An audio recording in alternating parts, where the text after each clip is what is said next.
My apologies, ladies. A most unpleasant scene. But I thought you should know the truth about that man. Mr. Copperfield, I believe you did it for her. To save her. I hope she is saved, Ma'am. But the truth is, I did it for myself. To save myself. Now, if you'll excuse me. Miss Horton, Ma'am.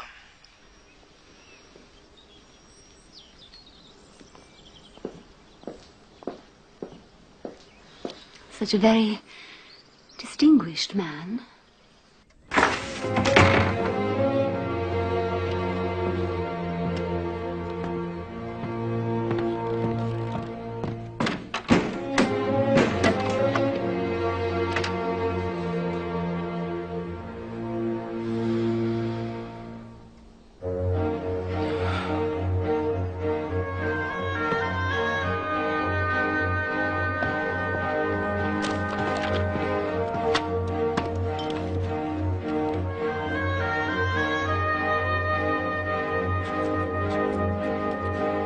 Personal history and experiences of David Copperfield the Younger.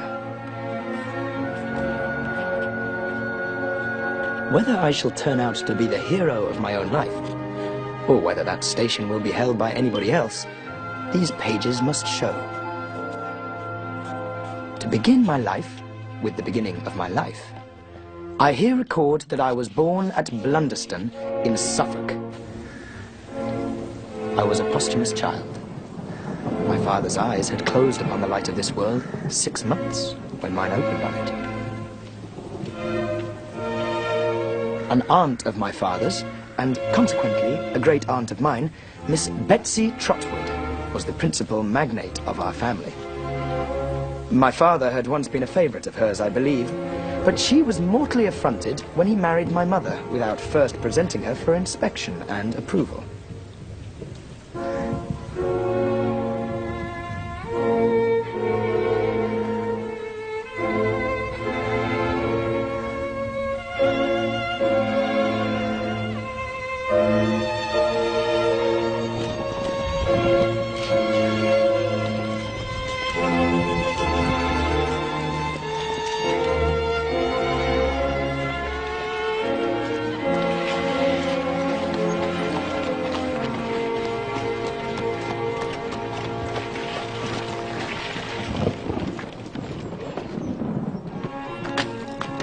Miss Betsy and my father never met again, and she'd never seen my mother.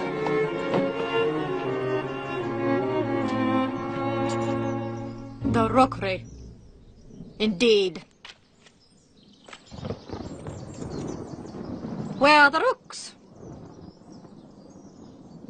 I see no such bird. Ha!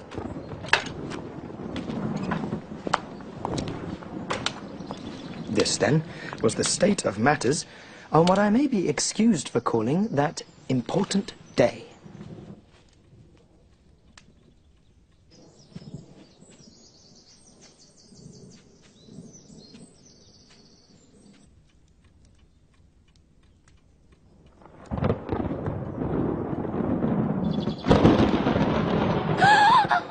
Open the front door!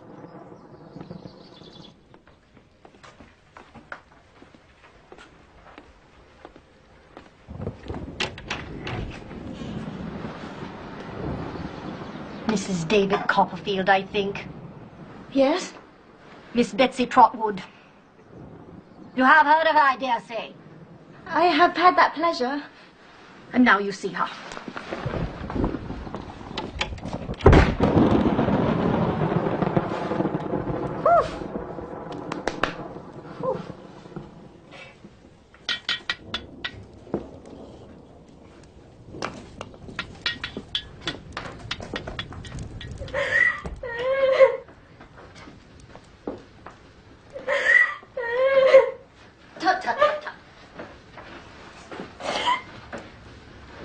Don't do that. Stop it. Stop it. There. Yes, now. Let me look at you. Come. Come.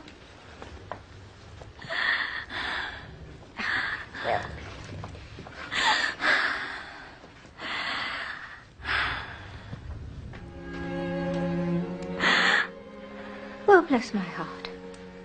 You're a very baby. I'm a childish widow.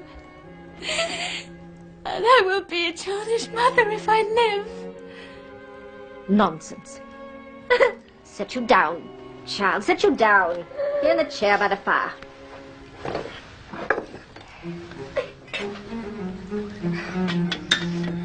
The rookery, indeed. Where are the rooks? The what, Mom? Rooks, large black birds of the crow family. There are none here now. In the name of heaven, why the rookery? You mean the house? Well, of course I mean the house. What do you mean? The name was Mr. Copperfield's choice on account of the old nests in the garden. David Copperfield all over.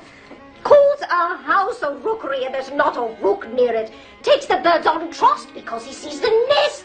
Mr. Copperfield is dead! How dare you speak unkindly of him?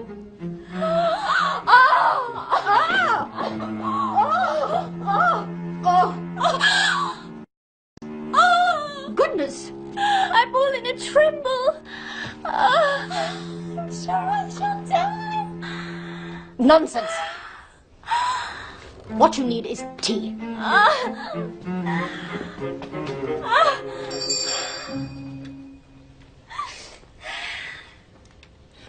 What's your servant's name? Peggotty. Peggotty? Do you mean to tell me that any human being has gone into a Christian church and got themselves named Peggotty? It's my surname, Mum. Mr. Copperfield called me by it because my Christian name's Clara, same as my mistress. Yes, well, Peggotty, fetch your mistress a strong cup of tea. Don't dawdle.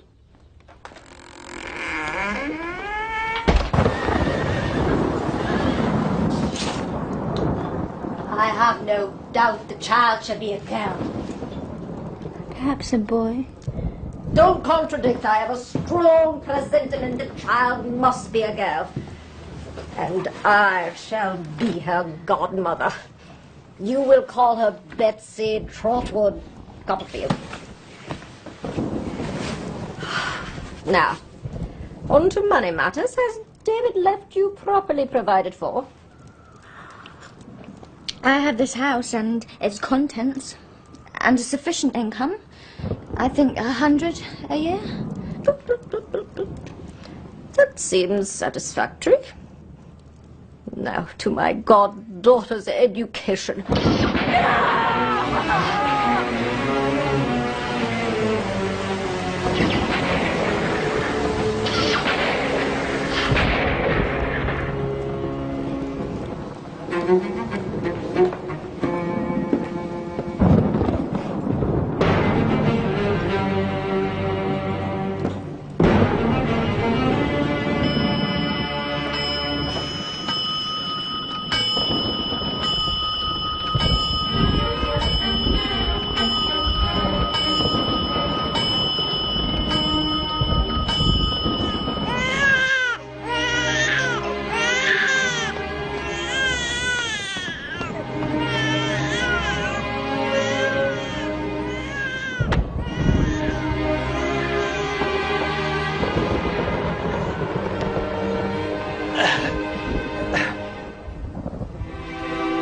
Mom.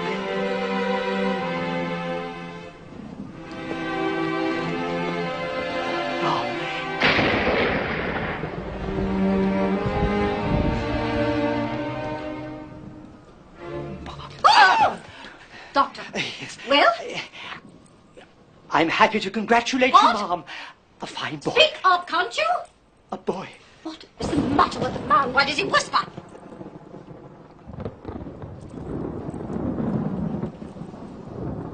Oh. A boy. What? A boy! Impossible! I do assure you, Mom. I won't hear you.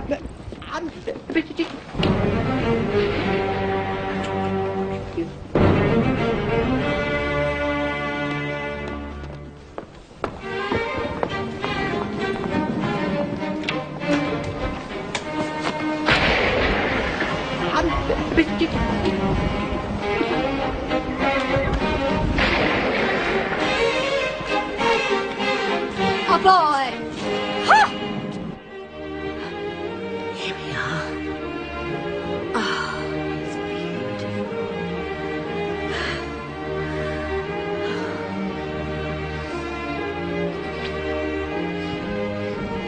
He shall be called David, after his dear father,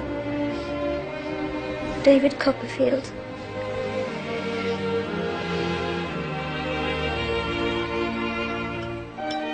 Even now, when I look back on those first 9 years of my childhood, I see nothing but sunlight.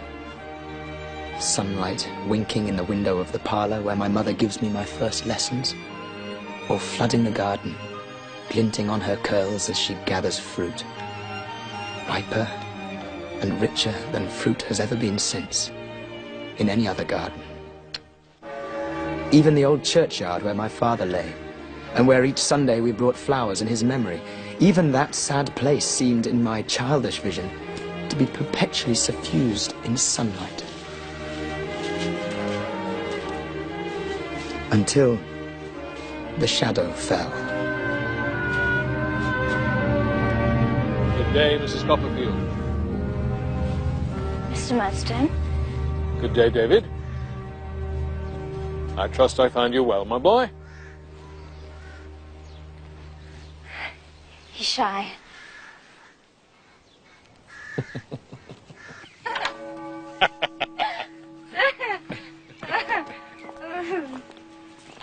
She sang like an angel. Really? Yes. So this is it. So, goodbye, Mrs. Copperfield. Mr. Murdstone? Goodbye, Davy. Come, my boy. Let's be friends, hmm? Davy?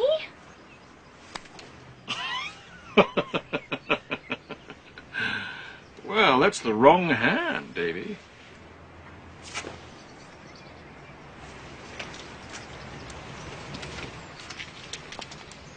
There's a brave little fellow, hmm?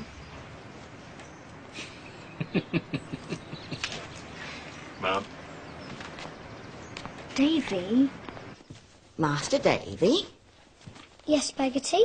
how should you like to go along with me and spend a fortnight at my brother's at Yarmouth? Wouldn't that be a treat? Peggotty, is your brother an agreeable man? That he is. And then there's the sea and the boats and the fishermen and the beach. It would be a treat, but what will Mamma say? Well, as good as better guinea she'll let us go. So what's she to do with herself while we're away? She can't live on her own. Bless you. Don't you know? She's going to stay for a fortnight with Mrs. Draper. Mrs. Draper? Mrs. Draper's going to have a lot of company. Then we can go. Yes. Oh. Poor David. How innocent you were. How eager to leave your happy home. And poor Peggotty. I see the whole plot now. Peggotty was to be ambassadress for my mother and break the news to me during our stay in Yarmouth. Walk on.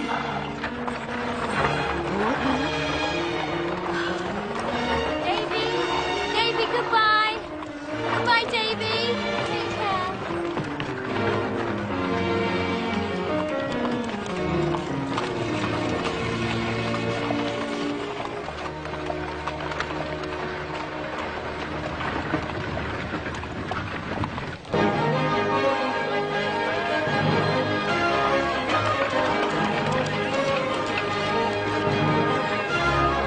Master Davy, Isn't it a wonderful place, Peggotty? 'tis the finest along this coast, that's well known. Master Davy, Yes, Peggotty. look, there's Han! Stop, Mr. Barkis! There's my nephew, Han! Han! Yoo-hoo! Hey, there's my Aunt Clara!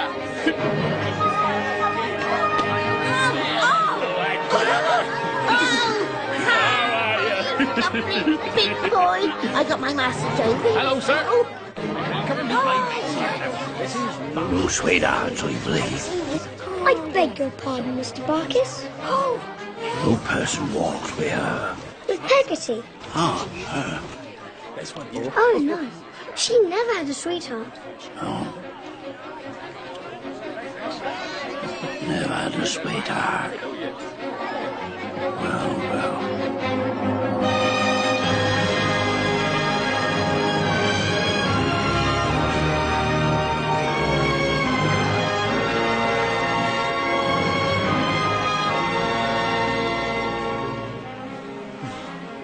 Yon's our house, Master Davy. That's a boat, ain't it? You run on a little closer. If it had been Aladdin's palace, I could not have been more charmed with the romantic idea of living in it. The true wonder of it was that it was a real boat that must have been upon the oceans hundreds, thousands of times. Master Copperfield. Copperfield. I'm Donald Peggotty. Glad to see you, sir. You'll find us rough, sir, but you'll find us ready.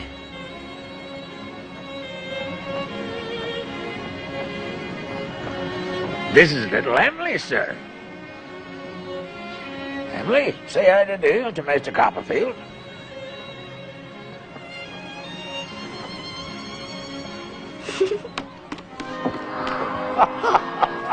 Well, sister. How are you, lads? All right, my love. Come on, Davy. Mr. Peggotty, Sir. did you give your son the name of Ham because you live in the Noah's Ark? No, sir. His father gave him that name. But I thought you were his father. My brother Joe was his father. Dead, Mr. Peggotty. Drowned. But little Emily, she's your daughter, isn't she? No, sir. My brother-in-law Tom was her father. Not dead, Mr. Peggotty. Drowned. Have you any children then? No, sir. I'm a bachelor. A bachelor? Then who's this? And you was a dead, Master Davy.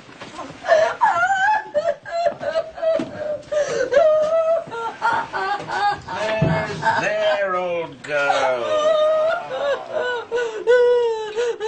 Her name's Mrs. Gummidge. Her man and Daniel was partners in a boat. But old Gummidge died and left her very poor. So Daniel took her in, like Ham and little Emily when they was orphaned. He must be a very good man, I should think. The best of men. To bed with you now.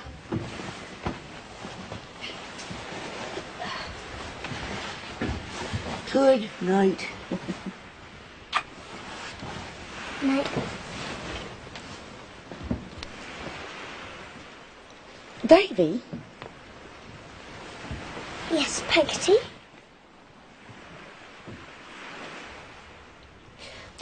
My brother Daniel, he don't like have that goodness and generosity of his spoken of. Not by anybody, not in his hearing. I won't mention it. Don't. It makes him swear something terrible to do.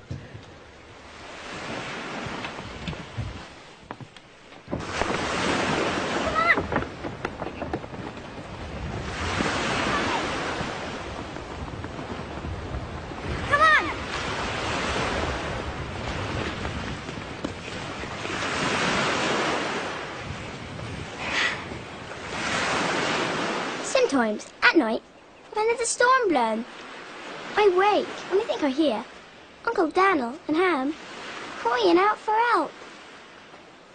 Does it make you remember your father? I never knowed him. That's like me. But you'd a mother, hadn't you? I lost my mother too. Besides, your father was a gentleman and mine a fisherman, like Uncle Daniel. Peggotty said I should never mention what a good man he is. Good! If I was ever to be a lady, I'd give him a sky blue coat with diamond buttons, a red velvet waistcoat, a cocked hat, a gold watch and a box of money. Would you like to be a lady, Emily? Yes, very much. Emily, wait!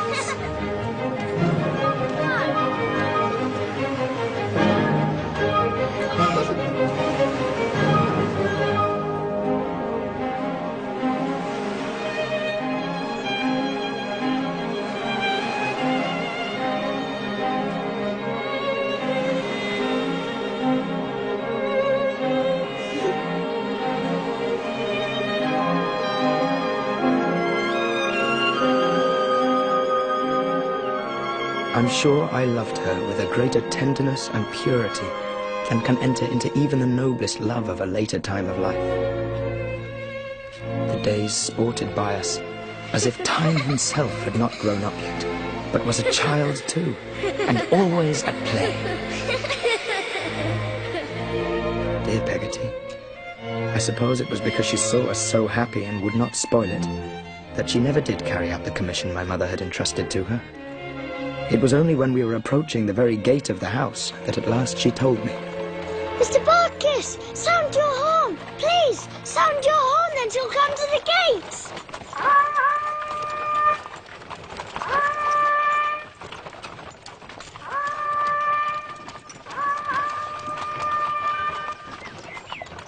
Where is she?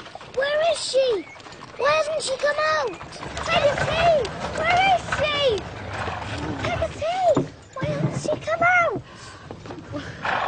Peggotty, why hasn't she come out? Wait, Master Davy, and I'll tell you something. What? Where is she? She's not dead.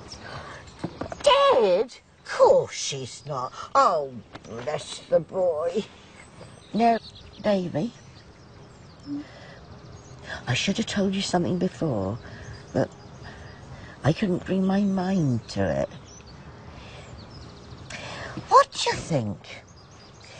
You've got a pa. A new one. Mama! Davy! Clara? My dear? Control yourself. Well, you may kiss your mother, David. Always control yourself. Well now, Davy. How do you do?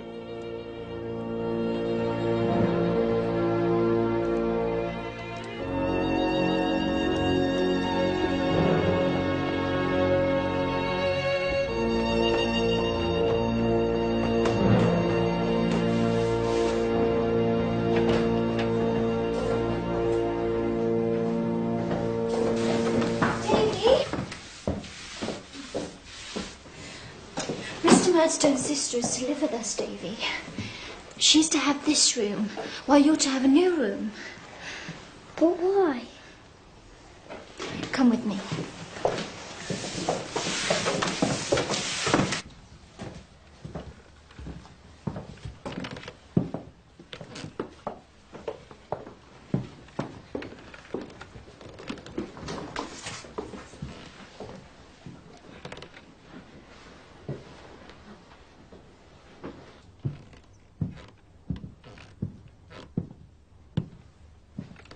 Davy.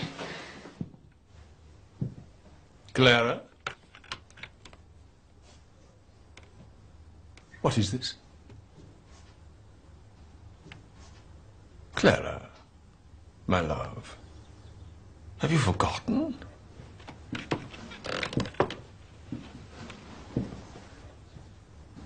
Firmness, my dear. I'm sorry, Edward. I meant to be very good. I'm so uncomfortable.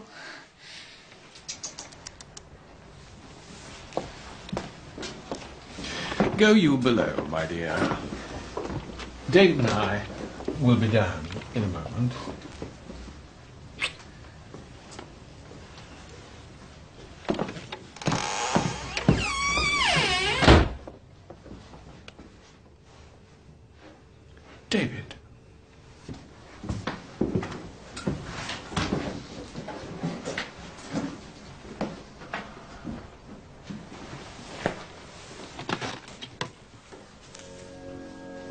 If I have an obstinate horse or dog, what do you think I'd do?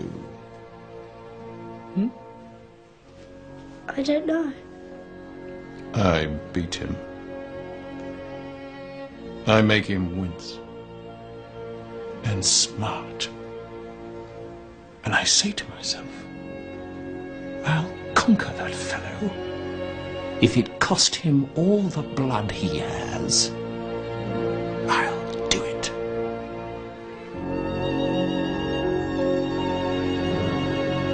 A few days later, she came. Miss Jane Murdstone. Whoa, whoa.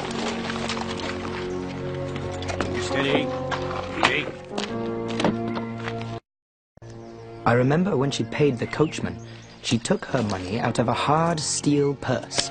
She kept the purse in a very jail of a bag, which hung upon her arm by heavy chains and shut up like a bite. I'd never seen before, nor have I ever seen since, such a metallic lady as Jane Murdstone. Dear Jane, welcome. Is this your boy, sister-in-law? This is Davy. Generally speaking, I don't like boys. How'd you do, boy?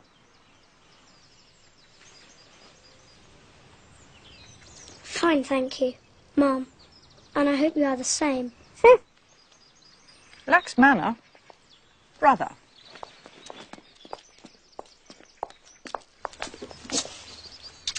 Sister?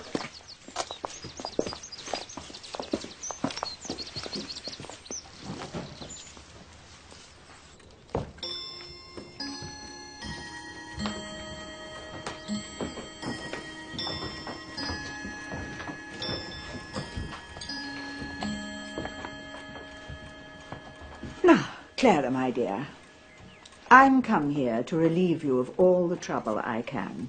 You're much too pretty and thoughtless to have any duties imposed upon you that can be undertaken by me. Give me your keys, my dear.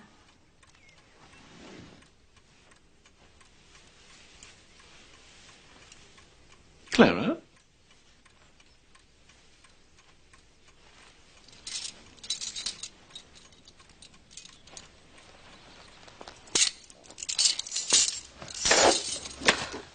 It's very hard that in my own house... In my own house?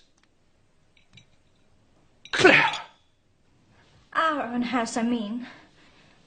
It's very hard that I may not have a word to say about domestic matters. I'm sure I managed very well before we were married. Edward, let there be an end of it. I go tomorrow. Jane Murdstone, sit down and be silent. I'm sure I don't want anybody to go. I don't ask much, only to be consulted sometimes. Edward, Jane Murdstone, will you be silent? Clara, you astound me. When Jane Murdstone is kind enough to assume, for my sake, something like the condition of a housekeeper's. And when she meets with a base return. No, don't say that, my love. This is not a fit scene for the boy. David, go to bed. But, sir... To bed, I say!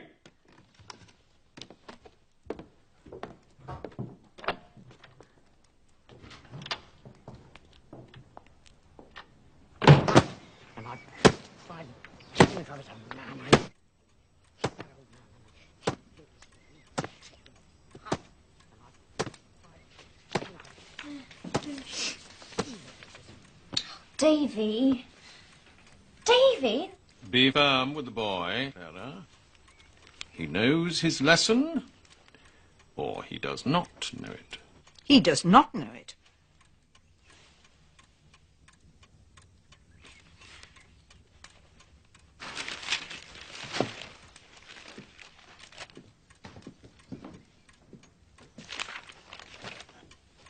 Jane Murdstone is right. He does not know it. More firmness is required here, I think. Much more. Edward, please, no!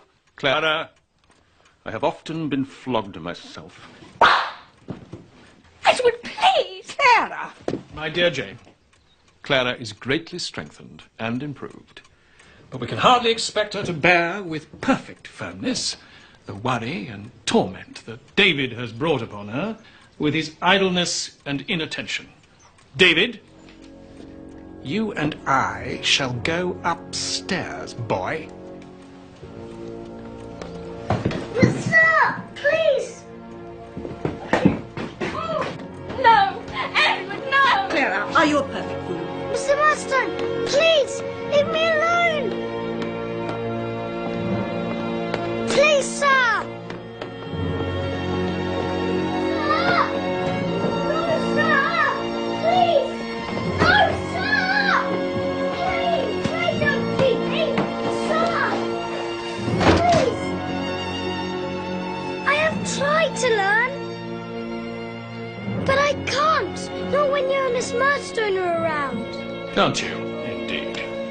No! Please! Don't! Try that. No! Please!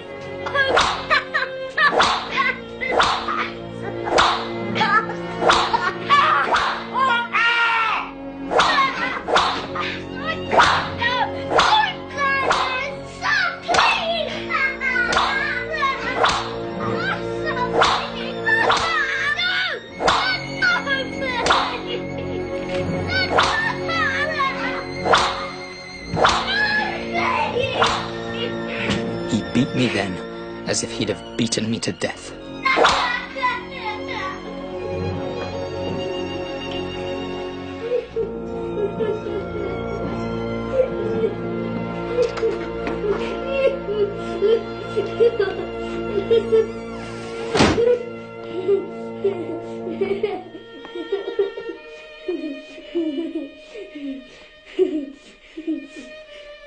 How well I recollect, when I became quiet, what an unnatural stillness seemed to reign through the whole house. It grew dark, the night wore on, and nobody came near me. Fearful questions tortured me. Was it a criminal act that I'd committed? Would I be sent to prison? Would I be hanged?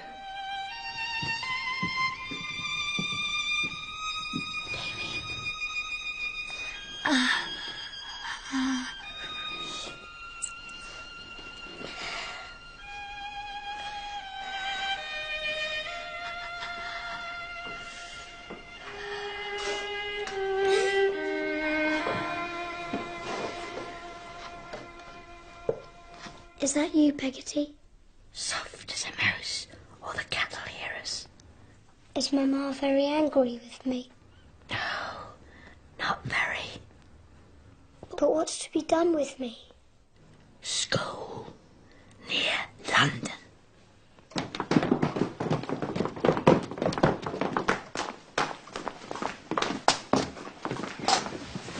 Oh, Davy. Mamma, please forgive me. Please. Clara! I do forgive you. Clara!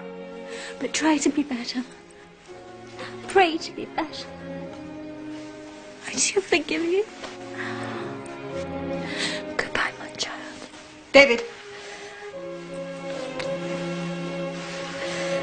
Oh, dear David. That's enough. Oh. Now that's enough. It's enough, I say. No.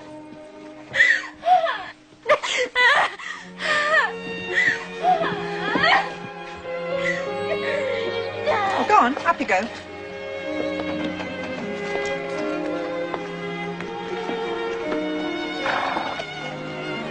I hope you'll repent, or you'll come to a bad end. Drive on.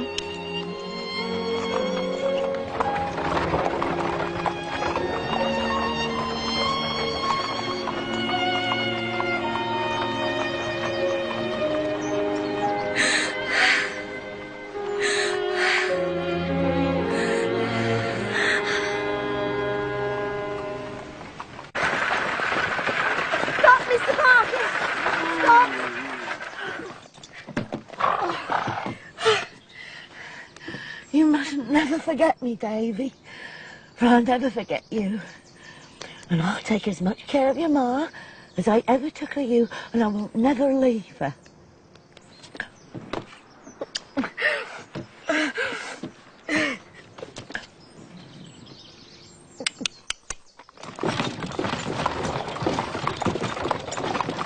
Is she a good cook? Peggotty, do you mean? Aye, her. Would you like a pie, Mr. Barkis? Oh, maybe I will.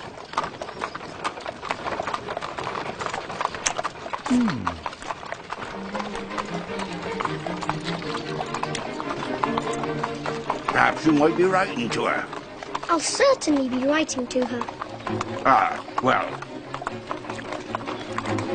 You was writing to her. Perhaps you'll recollect to say that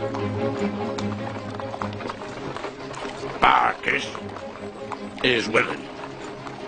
Barkis is willing? Is that all the message? Yeah. Barkis is willing.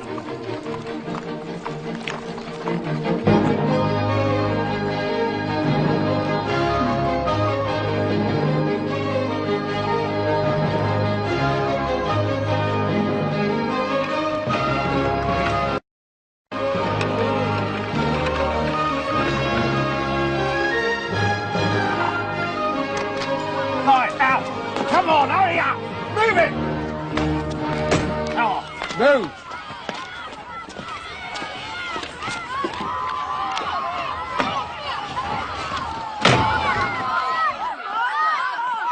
Is this the new boy, Mr. Tongue-Eye? It is, Mr. Creakle, sir! Fetch him up.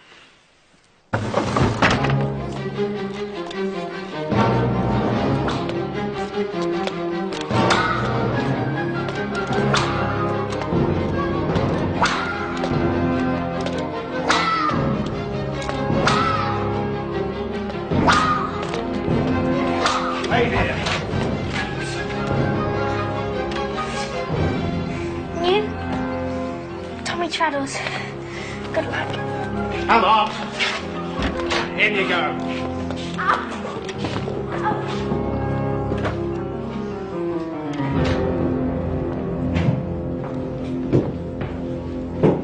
So, this is the young gentleman whose teeth are to be piled.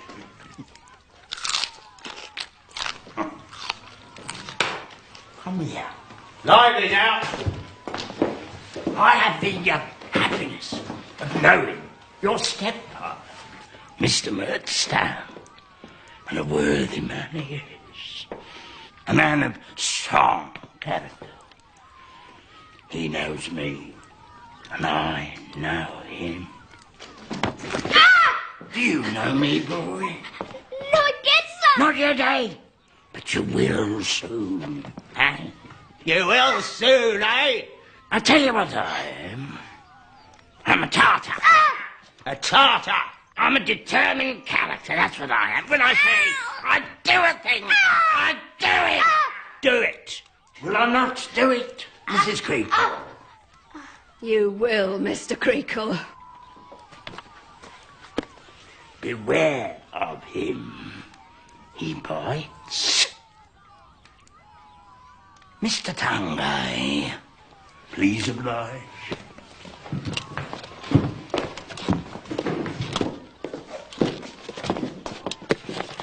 It seems you're famous for biting, boys.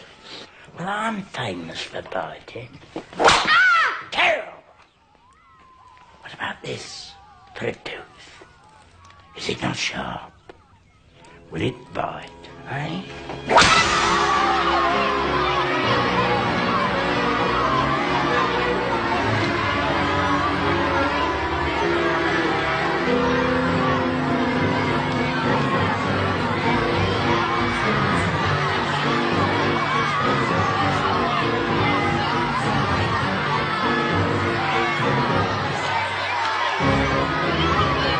Leave him be, swines! Shut up, Traddles, you girl!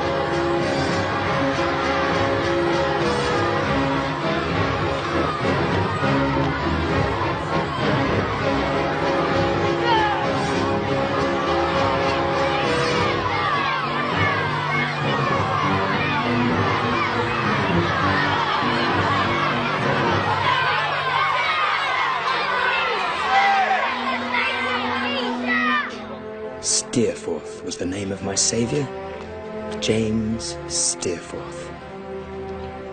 He was the oldest boy in the school. The son of a rich widow, Steerforth was afraid of nobody. Well, stand up, Traddles, for God's sake.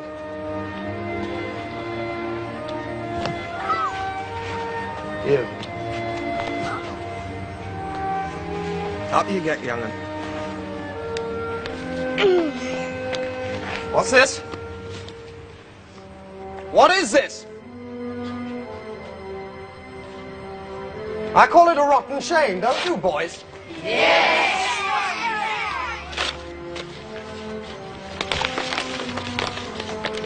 Good day, Mr. Creakle.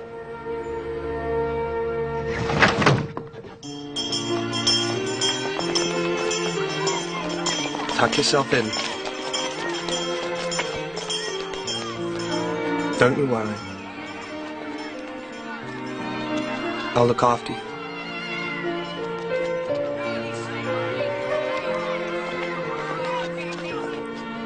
From that moment, I was bound to him by an unbreakable bond of loyalty and gratitude. He did make life in that brutal place at least tolerable. He loved a story, but was far too idle, he said, to read himself, so I read to him. Then came a morning when I was summoned to Mr. Creakle in the parlour. Master Copperfield? Yes, sir? You wanted in Mr. Creakle's parlour. Come on, hurry up.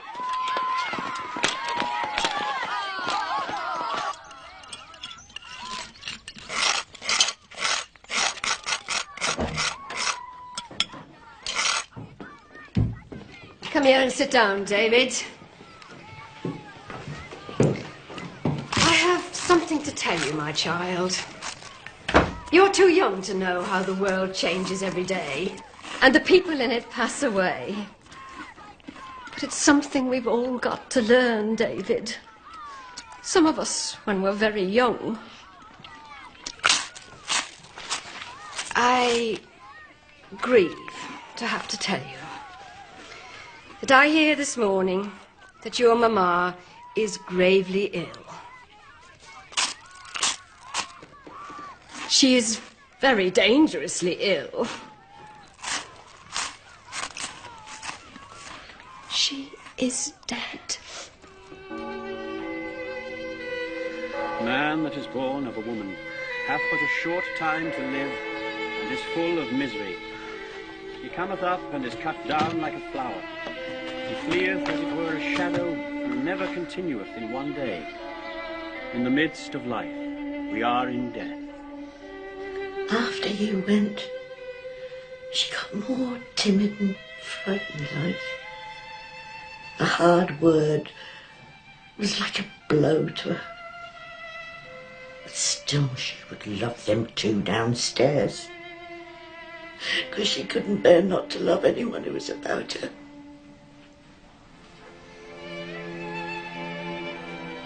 At last, she says to me, "Peggotty, my dear, lay your good arm underneath my neck and turn me to you, for your face is going far off."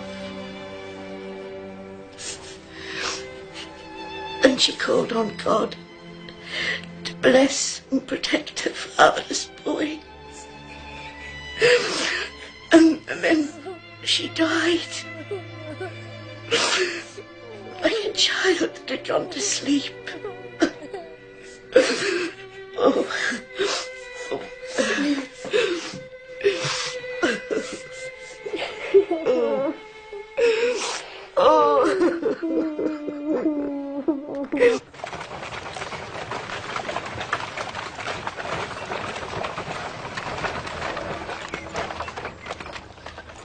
I hope that you and Mr. Barkis will be very happy together, Peggotty.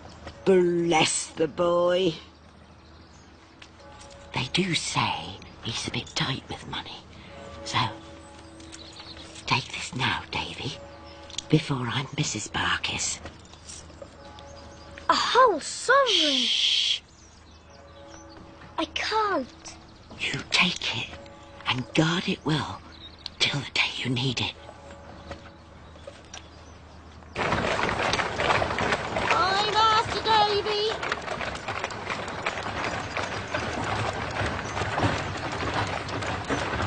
No, don't agree, don't agree. It's a waste of time. And what's more, it's a waste of money. Put it all to auction, house and contents. Lock, stock and barrel. It's quick, and you'll get your price. Come.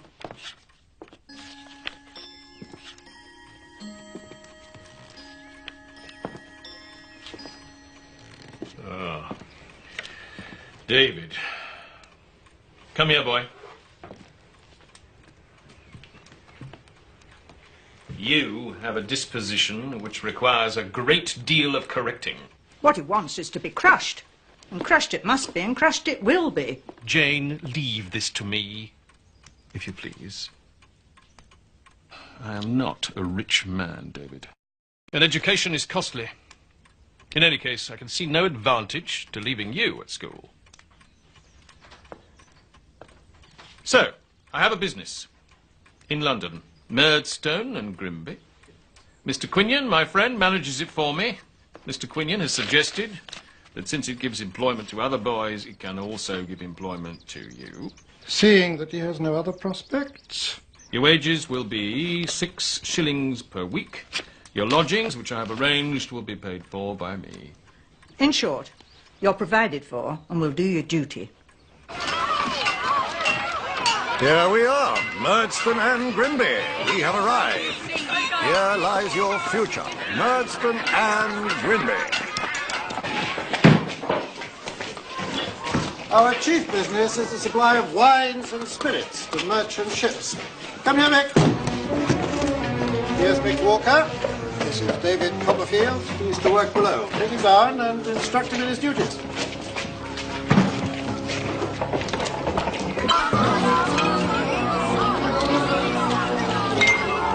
Confidentiously, not to be repeated to Mr. Q. I'm off, I am. Soon as I'm made, I'm gonna be a bargeman, like me old pa, and walk in the Lord Mayor's show in black velvet headdress, like he done. Here, Mealy! What? This here's Mealy Potatoes. He do have a name, but we all calls him Mealy Potatoes, 'cause he looks like an half-boiled spud. Do he have a name then? Copper something. Field. Copperfield. David Copperfield. Show him what he has to do. Whoa, good luck, cocky. David Copperfield, Esquire, at your service, me lords, ladies, and gentlemen. Show us your hands. Show us your hands.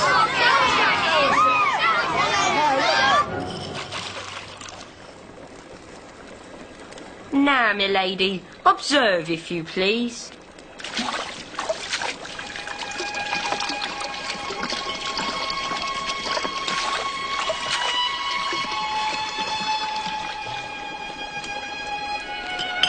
Now, you try, my lady.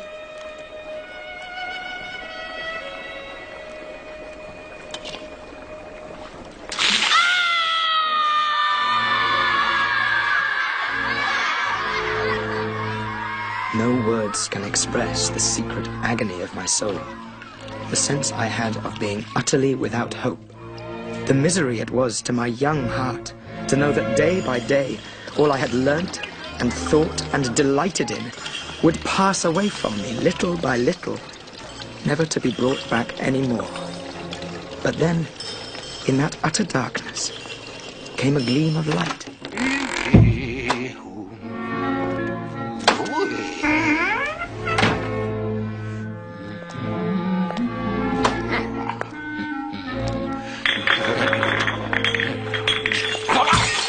It came in the form of a stoutish, middle-aged person with no more hair upon his head than there is upon an egg. This is Mr. Micawber.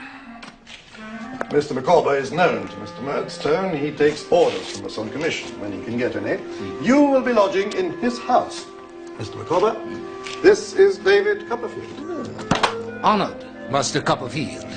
Under the impression that your peregrinations in this metropolis have not as yet been extensive, and that you might have some difficulty in penetrating the arcana of the modern Babylon. In short, that you might lose yourself. I am here to accompany you to my humble abode. Thank you, sir. Be there. Coming, sir. Take Copperfield's box for him. Yes, sir.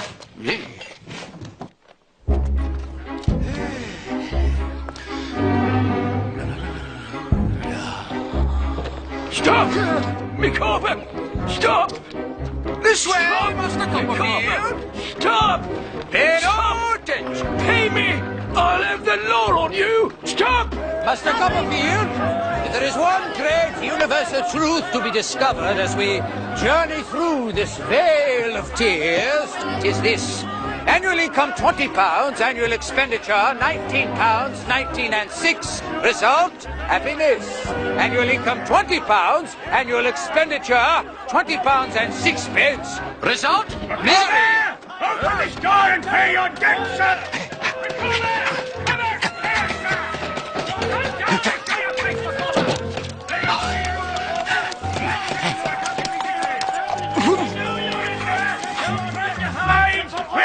Intention of leaving, Micawber! Circumstances have rendered it imperative to enter the humble abode.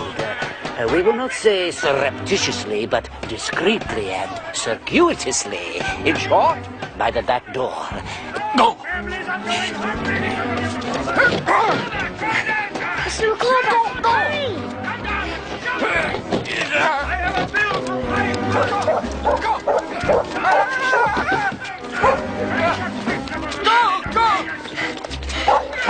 Come on, sir. Go down there, Copperfield! Here, will you do the honors, Master Copperfield? Go, go!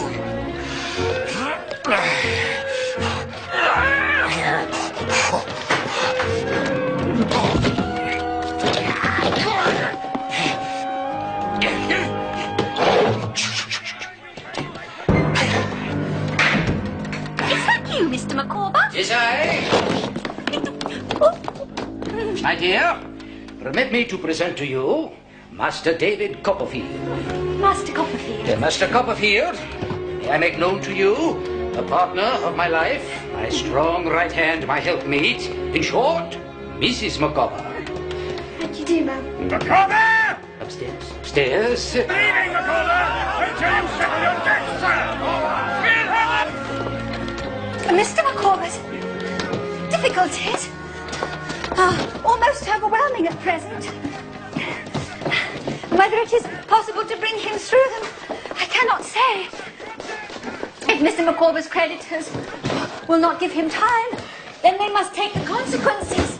And the sooner they bring it to an issue, the better. Is Mr. Micawber great friends with Mr. Murdstone, ma'am? Friends? I would hardly say friends.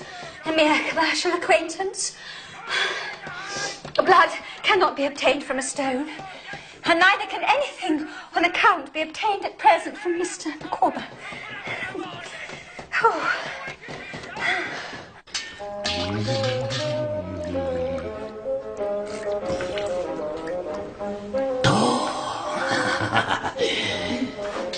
My family are of the opinion that Mr. Micawber should quit London and exercise his talents in the country. Mr. Micawber is a man of great talent, Master Copperfield. I'm sure he is, ma'am. My family are of the opinion that, with a little interest, something might be done for a man of his ability in the custom house. Yes. In the meantime, I remain confident that something will turn up. My dear, I give you Master Copperfield. You're welcome under our roof, sir.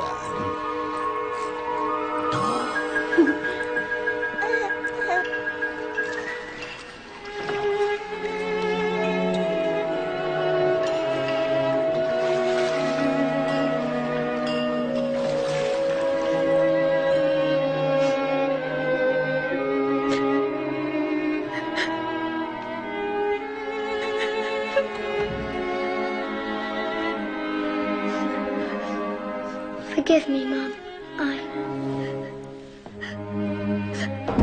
If I can assist you in your troubles, Master Copperfield, bless you for that.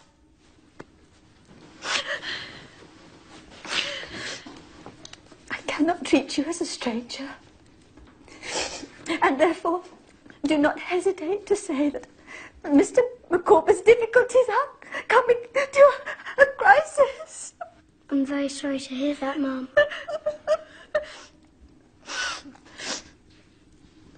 With the exception of the heel of a Dutch cheese, which is not adapted to the wants of the young family, there is nothing to eat in the house. Mr. Micawber has taken the children to the pie shop in the hope of obtaining a little more credit. Take this, Mum. Please. Oh. Please. Us alone, Mum. No, I couldn't think of it. But you could render me another kind of service. Anything, Mum.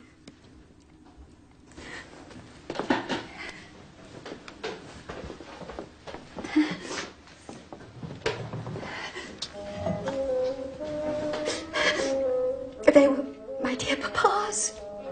Mr. Micawber's delicate feelings would never allow him to. Pawn them, Mum. Well, let us say, rather, dispose of them. And such transactions are too painful for me. But if I might ask you, Master Copperfield. Anything, Mum.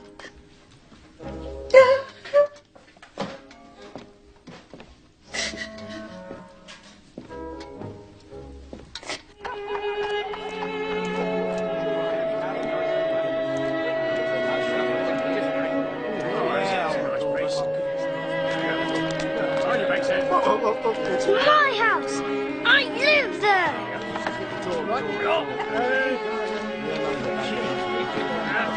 What happened? Dennis, prison. All of them.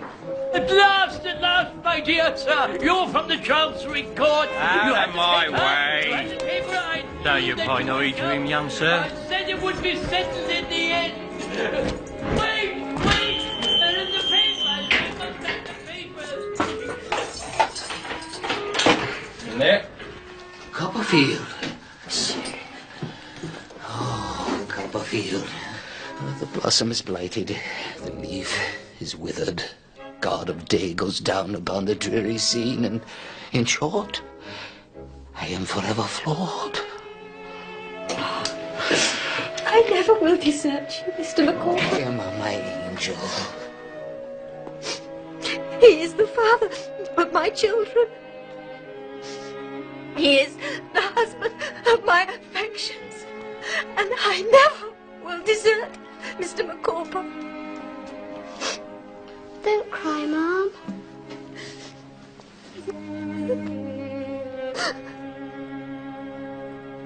I went to the pawn shop as you asked. What?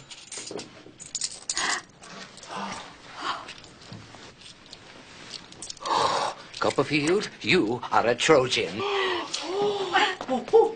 And the rent is paid on Windsor Terrace until the end of the month. You have a legal right to occupy your room, Master Copperfield.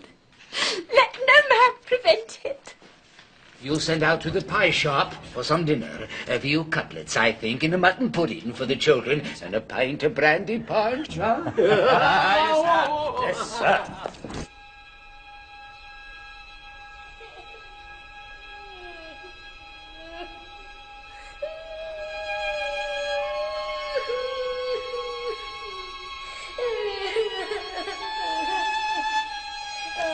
To add to the daily miseries of my own existence, I was now haunted by the awful fate that had befallen Mr. Micawber and his family.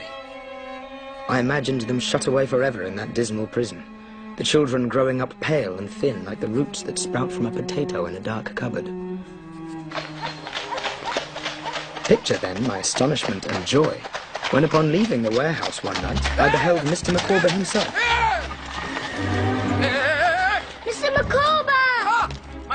Copperfield! Come. It was a relation of Mrs. Micawber's, an aunt who, upon hearing of our plight, advanced a sum sufficient to obtain our release from that place of desolation. She stipulated only that we should at once quit the modern Babylon and go down into the country.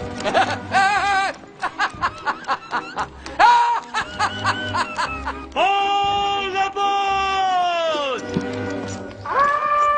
Thanks to my aunt, we are safe for the moment. But we could not quit the metropolis without taking our leave of you, Master Copperfield. Your conduct has always been most delicate and obliging. You have never been a lodger. You've been a friend. All aboard!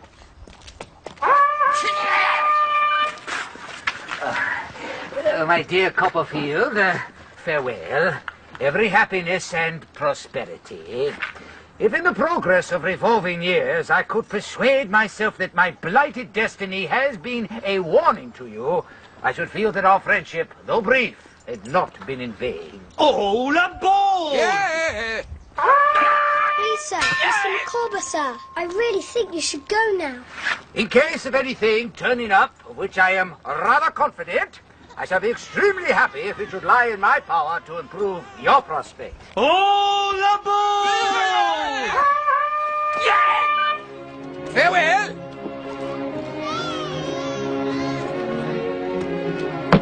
Goodbye. Goodbye! Farewell now! An aunt. It was Mr. Micawber's mention of an aunt that recalled to my mind that legendary figure of my own family, Miss Betsy Trotwood. An aunt. An aunt. This aunt of yours, you say she lives down the coast? Near Dover. Dover, eh? That's far away. I've got money enough for the journey.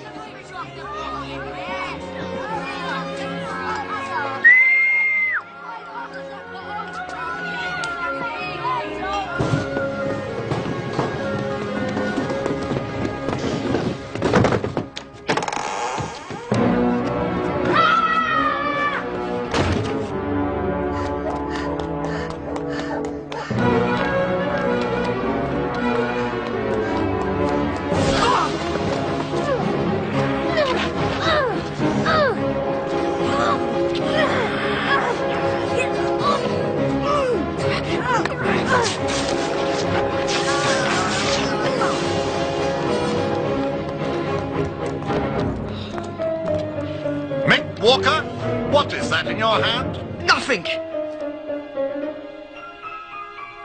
Nothing indeed.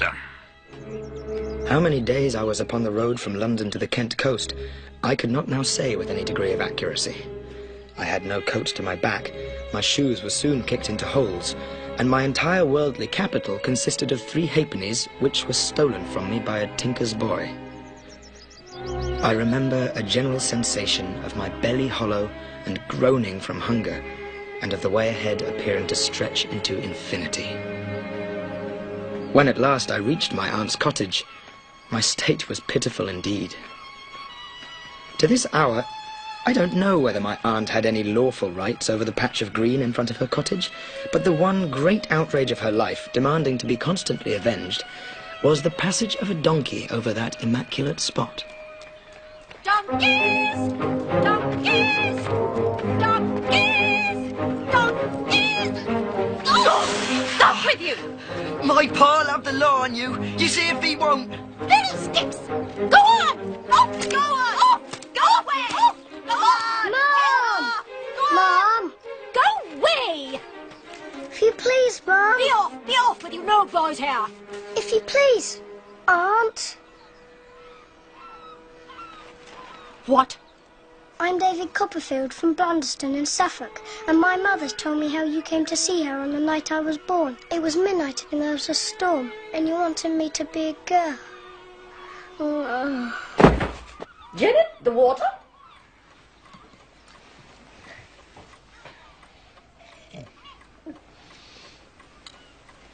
Janet, the tonic.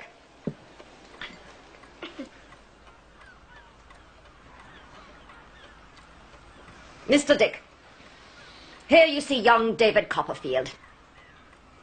And the question I put to you is, what should I do with him? What shall you do with him?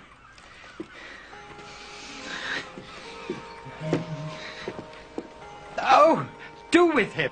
Yes, come. I want some very sound advice. Why, if I were you, I should wash him. Mr. Dick sets us all right. There we are, Master David. Janet! Donkeys! Oh, donkeys! Donkeys! Donkeys! Donkeys! Oh, no! Go! Go! All right, we're going! Come on, donkey! Move along! Go!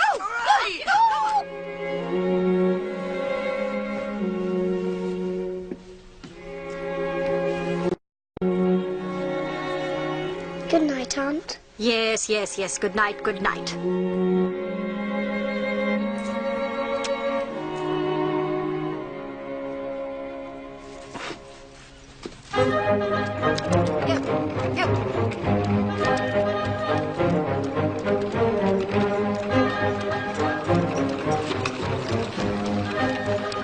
We're off to Canterbury to consult with Mr. Whitfield.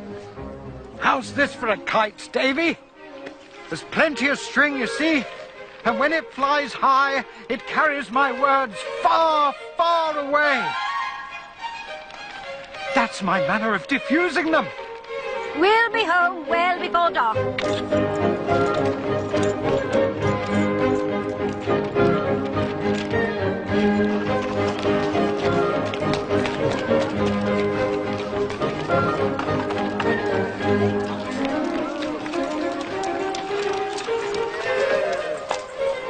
Here we are. We won't be long. Mr. Whitfield is my lawyer. Here you are. There's nothing to be said and nothing to be done about anything until I first put the case to Mr. Whitfield.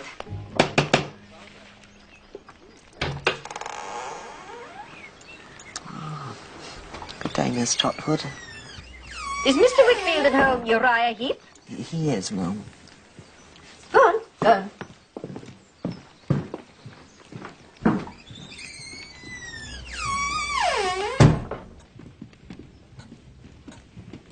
This is my nephew. I should say my great-nephew, David Copperfield. Honoured, I'm sure, Mr. Copperfield. Mr. Whitfield is in his room. Yes. You stay here. Master Copperfield is welcome to wait in my room, if he should care to. Yes. Well, all right. This way, Master Copperfield.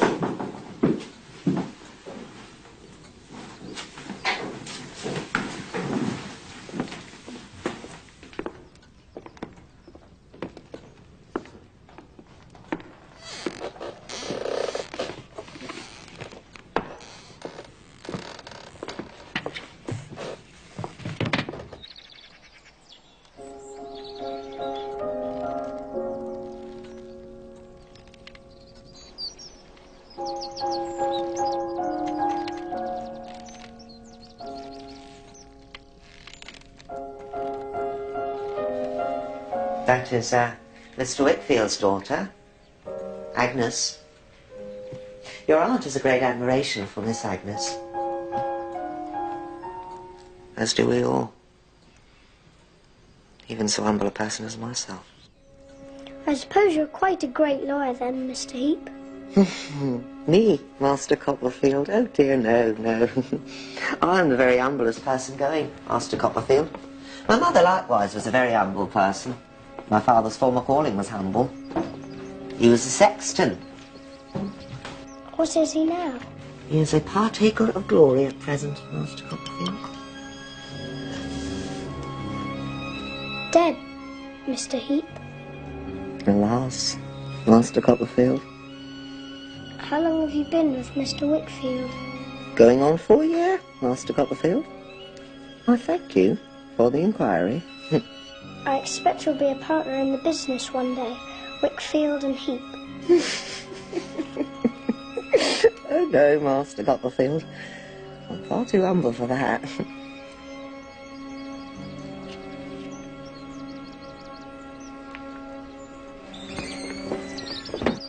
Has anything been decided yet, Aunt?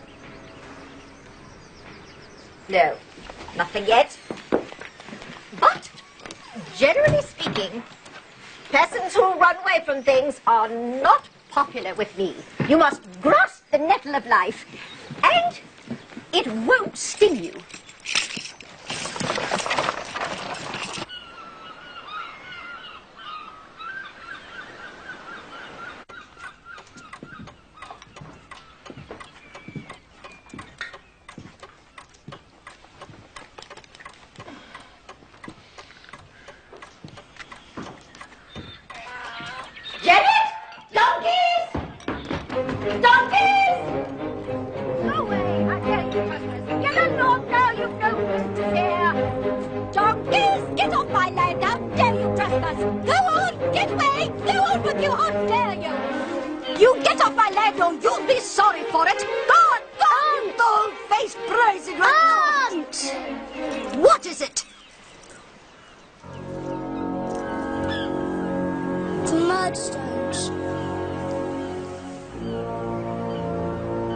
Miss Trotwood, this unhappy boy has a sullen and rebellious spirit, a violent temper, and an untoward and intractable disposition.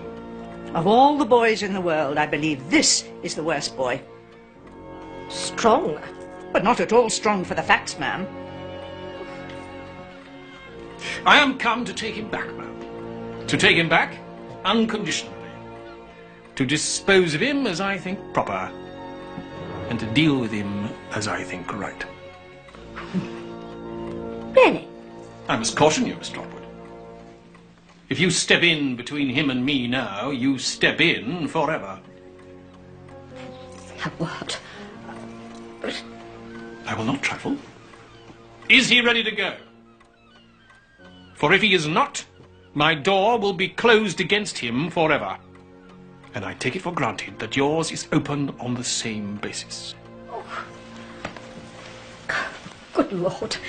David? Are you ready to go? Please, Aunt.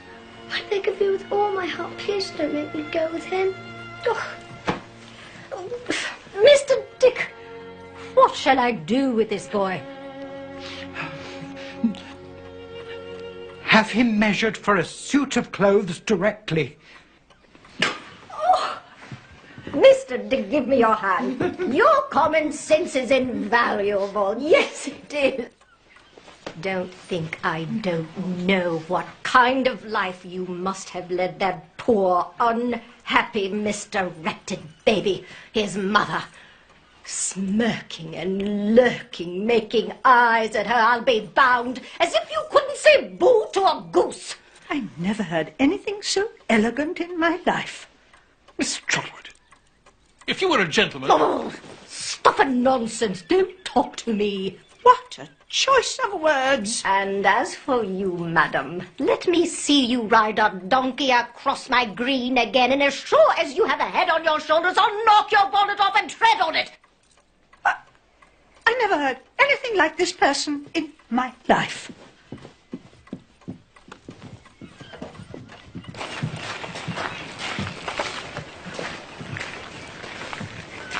Mr. Dick, the gate? No. Mr. Dick, consider yourself guardian to this child, jointly with myself. Guardian? Jointly? Delighted. It's very well. I've been thinking I might call you Trotwood. Trotwood Copperfield. How would that suit you?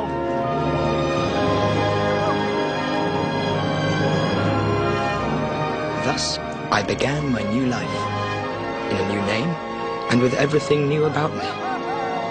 I drew a curtain down upon my life at Merston and Grinby. Even in this narrative, I have lifted it with a reluctant hand. My aunt sent me to Dr. Strong's school in Canterbury, and during term time I lodged with Mr. Wickfield, and his daughter Agnes. Agnes. Her mother had died in giving her birth, and like me, she was an only child. She quickly became my greatest friend, my wisest counselor, my dearest sister.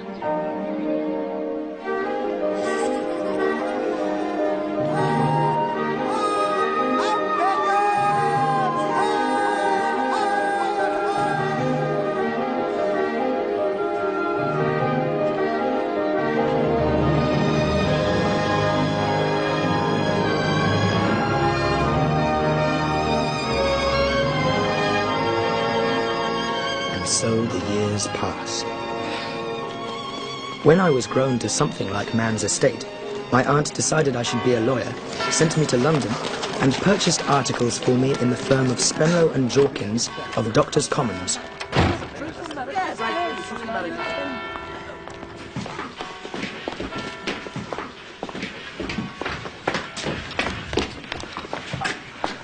Ah, Copperfield.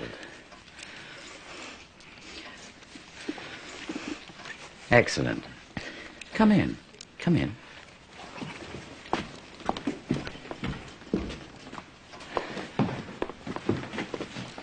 On the desk, if you please, Copperfield. To the Lord Chancellor's office is... Quick as you like.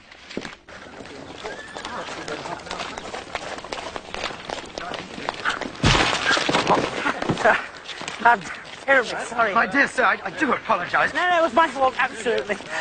I'm terribly sorry. Traddles. Copperfield? David Copperfield, and how are you? It's wonderful to see you. And you too. Oh, I'm still, Well, you're still pretty much the same as you yeah, were before. well, I know it was Tommy Traddles indeed, my old school friend. Incredible surprise. My aunt had found lodgings for me in Buckingham Street and made me a modest but sufficient allowance. And as I was about to take a short holiday, my employer, Mr. Spenlow, had invited me to pass a night at his country house. Handsome, eh? Fletcher versus Fletcher. A dispute between two cousins over a boundary.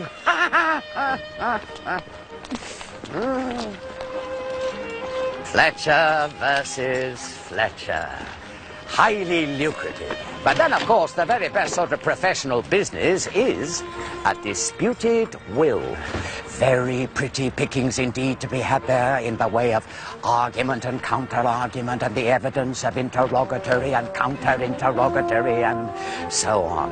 And since the costs invariably come out of the estate itself, both sides can go at it in a lively and spirited manner with expense. No consideration at all.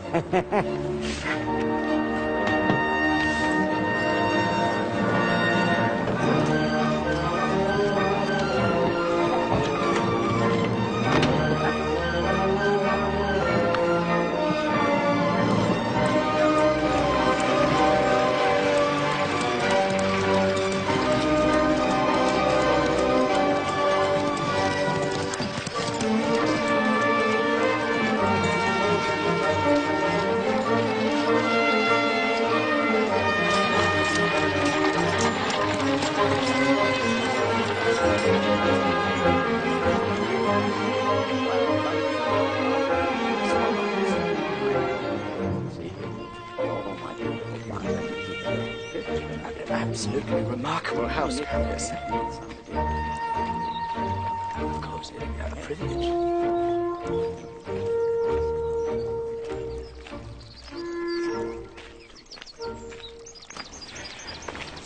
Copperfield. My daughter, Dora.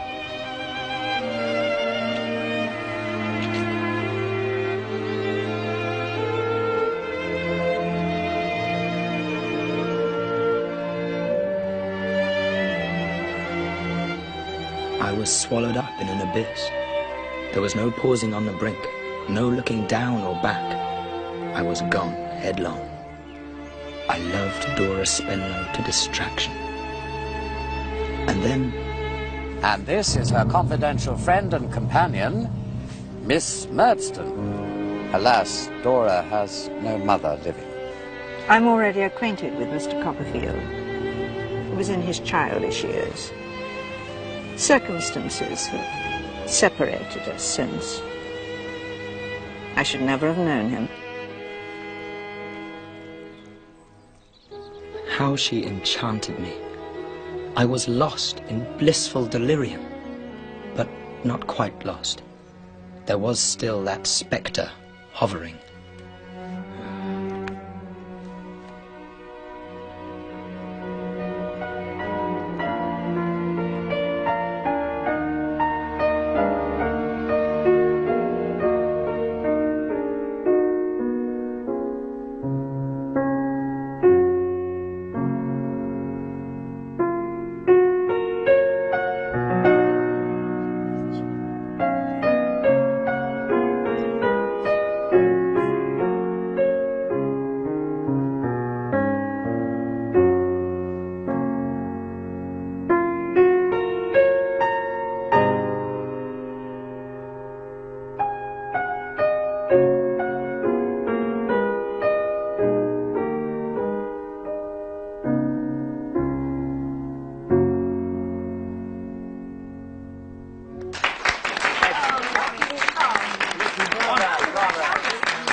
What's his name? Excuse me, my dear, but I must take you away to introduce somebody assigned to me.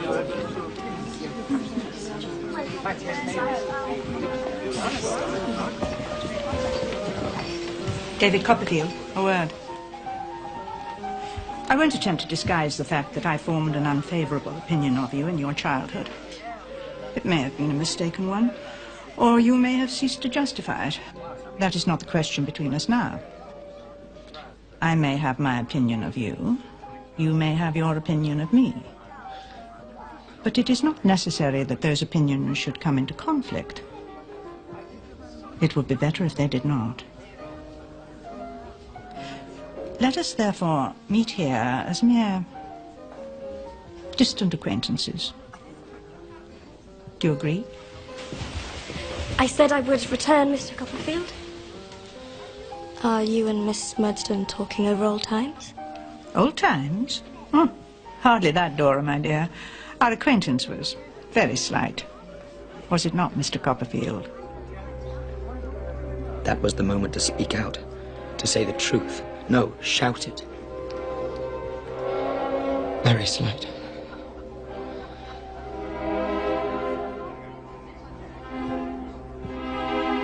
There was triumph in her eyes, and contempt. I can see it now. I can acknowledge the justice of it. I'd taken the easy path, the coward's path. Dear God, what evil was to flow from that fatal weakness?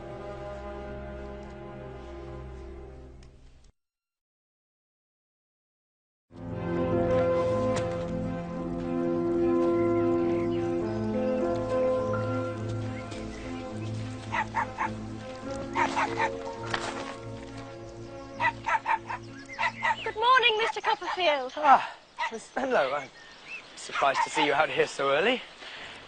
It's the brightest time of the day. Don't you think so? It's bright to me now. The moment before, it was not so bright.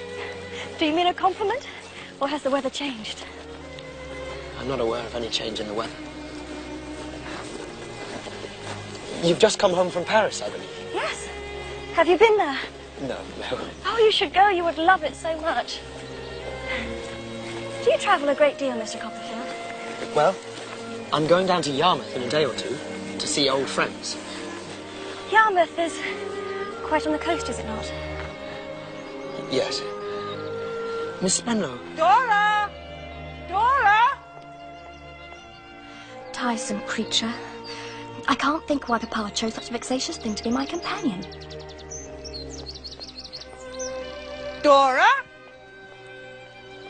It is very disagreeable having such a gloomy old person always following one about. Here, perhaps you should say something to your father. I wouldn't dare. Your father wants you. Hurry now.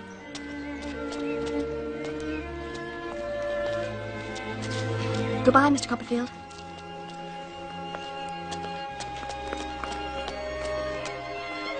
Remember, we meet here as mere distant acquaintances. The past is buried. I barely heard her. Mr. Copperfield. My head was full of Dora. Dora. Mr. Copperfield. Dora. Dora. Do you hear me, Mr. Copperfield? I returned to my lodgings in town in a sort of trance. I made some attempts to work at the book I was writing, but it was no good, because in every sentence the word Dora would inadvertently appear. At length, I determined to seek distraction at the playhouse.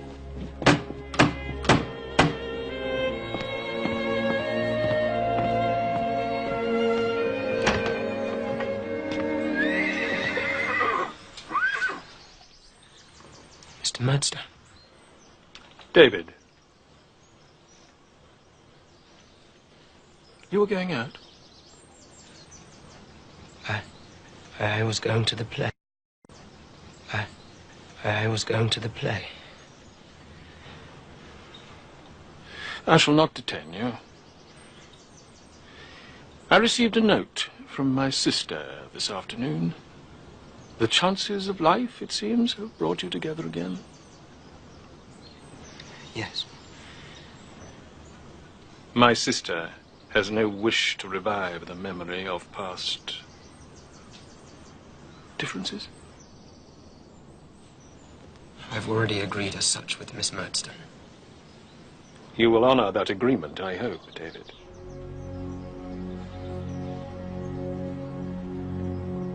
You may imagine that you have much to tell of her, and of me, to our detriment. But equally, we have much we could say about you. Can you think that I would wish to resurrect the past, Mr. Murdstone? It is far too painful to me. Then I shall detain you no further.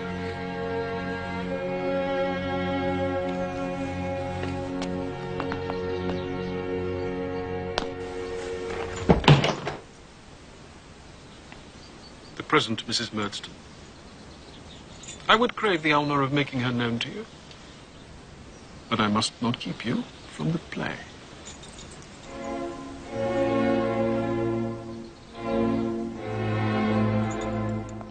That pale, forlorn figure haunts me to this day. I knew what her life was. I knew how he was crushing the spirit from her as he had done to my poor mother. I wanted to speak,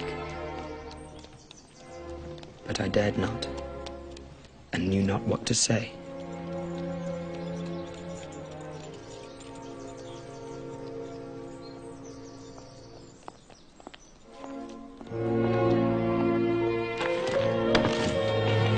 So I went to the play. As I came out after the performance, I encountered another ghost of my childhood. But here was no grim spectre to resurrect all the pain of it, but a bright spirit to revive the few fleeting moments of content. It was James Steerforth. Steerforth! My friend and protector of Salem House School. Steerforth! Steerforth! Wait! It is Steerforth!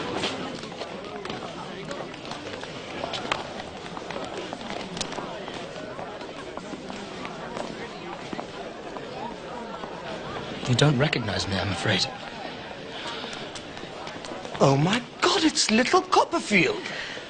Well, you're just what you always were now I look at you. You're not changed in the least. My dear Steerforth, I never was so glad.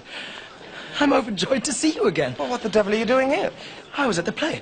What a delightful and magnificent entertainment. My dear young David, you're a daisy. The daisy at the field of sunrise is not fresher than you are. I thought it was the worst play I ever saw in my life. It was a perfectly miserable business.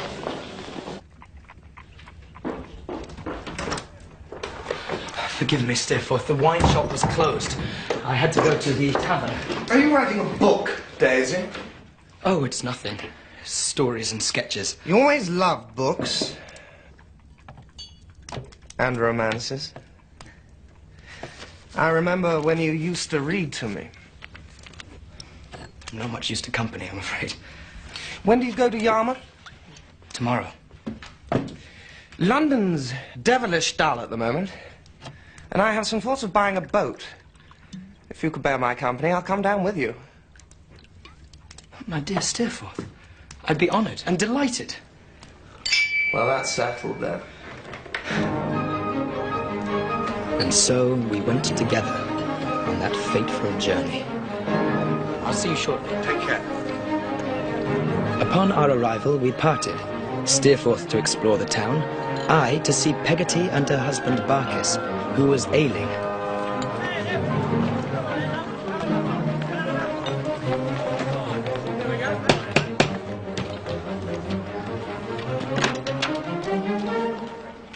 Davy! Oh, my darling boy!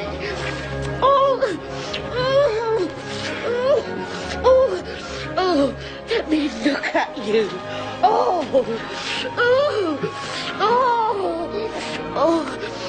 Barkis will be so glad. It'll do him more good than a pint of liniment. How is it, Peggotty? Bad. Very bad. It's the rheumatics. Will you come up and see him, my dear? Well, Barkis, here's medicine for you.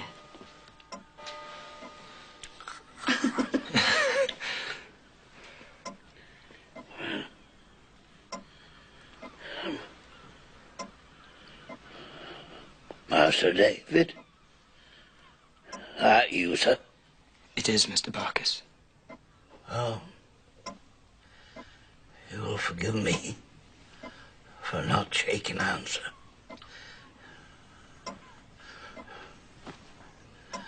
But if you was to shake the tassel of my nightcap,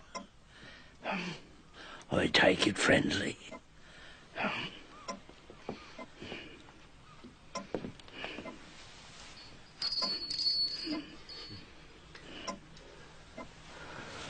I'm sorry to see you like this, Mr. Barkis. Well, I'd be sorry for myself, sir. If it weren't for a certain lady.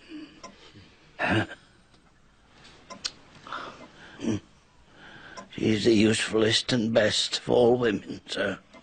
Is C.P. Barkis. No, Barkis. And that's true, sir.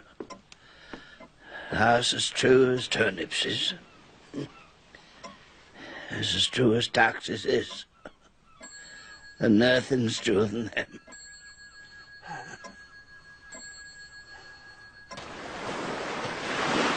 A wild place, is it not, Steerforth? The sea roars as if it were hungry for us. There it is.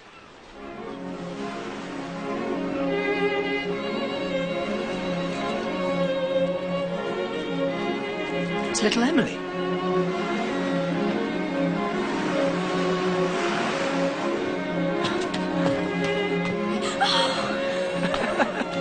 How are you? Pretty well, Master Davy. This is my friend, Steerforth. Steerforth, this is Emily. I think I've mentioned her. You were Daisy's childhood friend. You played together and dreamed together. He was to be a great writer and you were a fine lady. You told him that? How else would I know? It were a foolish dream. I'm older now. And wiser. I hope so.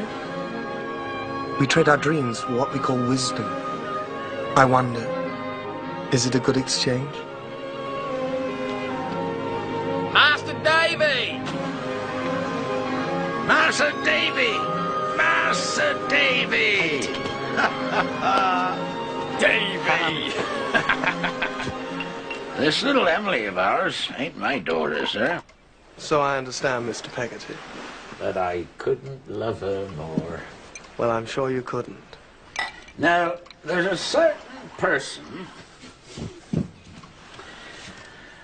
that has known our little Emily ever since the time her father was drowned. Not much of a person to look at. Something of my build, rough. Good deal of the sou'wester about him.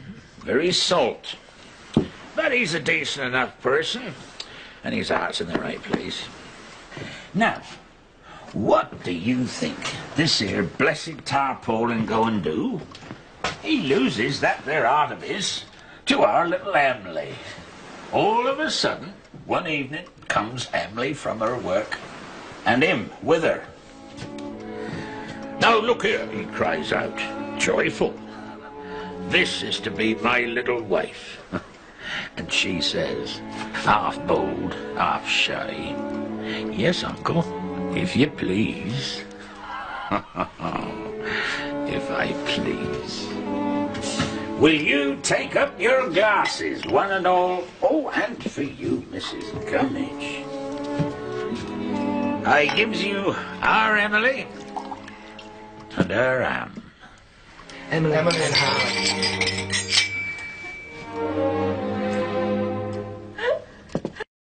Most engaging little beauty, Emily. He's a rather chuckle-headed fellow for her, though, isn't he? Hmm? Still, it's a quaint place. They certainly are quaint company. And it's quite a new sensation to mix with. The next day, I took the coach to Blunderston, to the graveyard where my father and mother lay side by side. The breeze in the yew trees seemed to whisper of old days, those happy days before my mother married Mr. Murdstone. And something else it seemed to whisper. A name. The name Dora Spenlow. I got back to Yarmouth earlier than expected, my head still full of that name, which to my fevered fancy sounded like a spell. Anyway, it's been a little light. I'll see you soon. Daisy! You're back!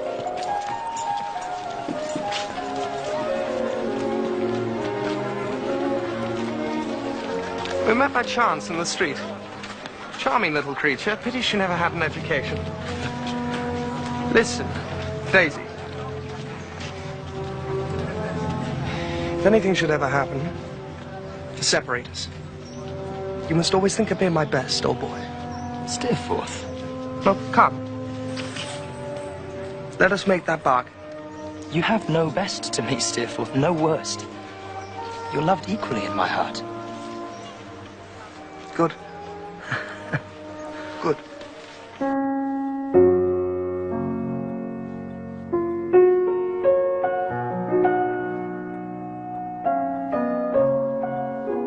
Do you like music, Mr. Copperfield? It's very beautiful. Miss Spenlow. I like this piece very much, but it makes me so sad. Dora.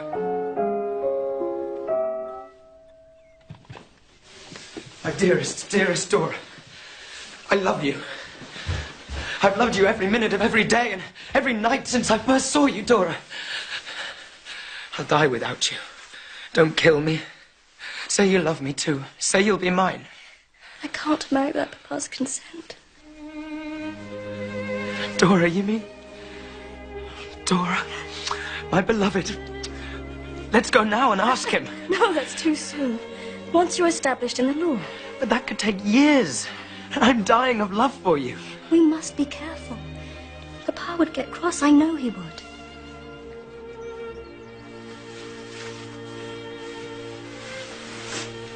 Don't look sad.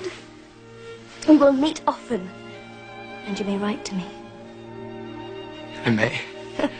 But in secret, always in secret. You must address your letters to my maid Hetty.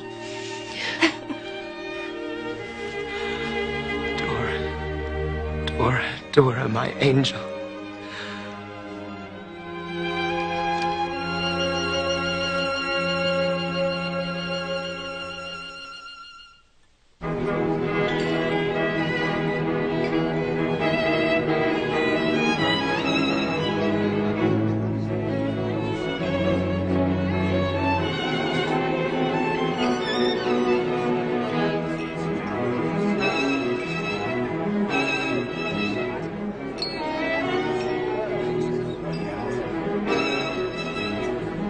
Good evening, Mr. Whitfield. David, this is Mr. Waterman. David? Sir? I saw your aunt last week. She was well. She's always well. I won't keep you from Agnes. She's just over there. Thank you, sir. They've always been like brother and sister. Oh,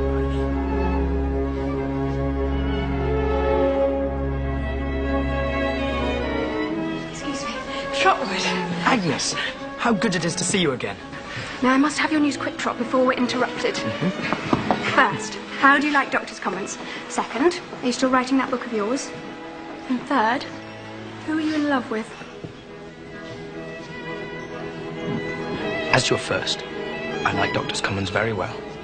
As to your second, I fear my book will never be finished.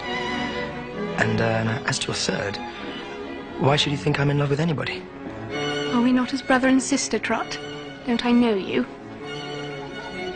Perhaps I've changed.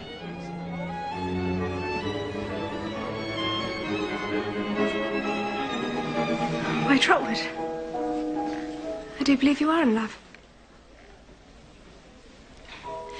But certainly you may not give yourself over to it till you have finished your book. Why do you say you never will? It's a hopeless jumble of stories and sketches. Is there not some common theme? Well, yes. What? Modern life. My idea is to turn them into a novel. I know not how. Well, then don't. Let them stand as they are. Call them sketches of modern life. But there aren't enough to make a book. Write some more. Ah! Master Copperfield. Oh, well, Mr. Copperfield, I should say. Uriah Heep? Only the other comes so natural. Yes, how are you? Oh, honoured indeed, sir, to be noticed by you in such company. I mean, so many great stars of the legal firmament. One is quite crushed by a feeling of extreme humbleness. My father. Oh, look! Unwanted, it seems. If you will excuse me, Master. No, Mr. Copperfield. What the devil is he doing here? Papa has made him his partner.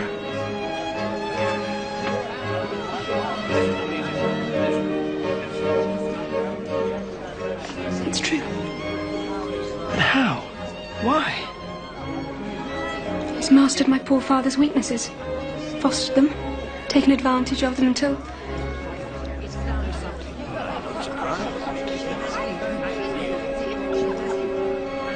Papa is afraid of him. For my sake, for Papa's sake, be friendly to Uriah. I must take her from you, Trotwood.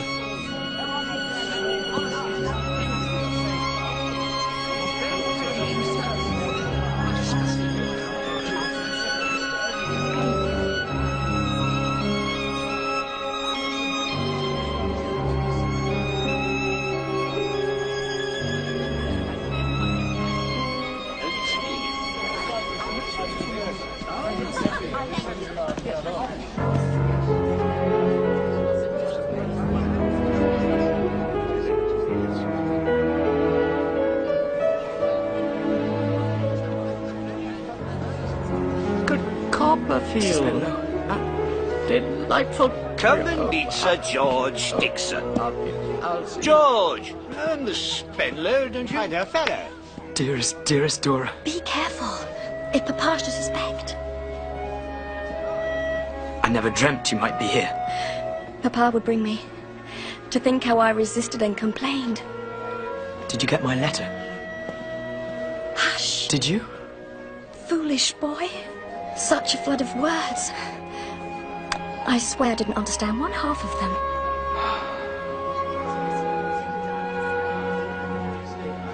Trot?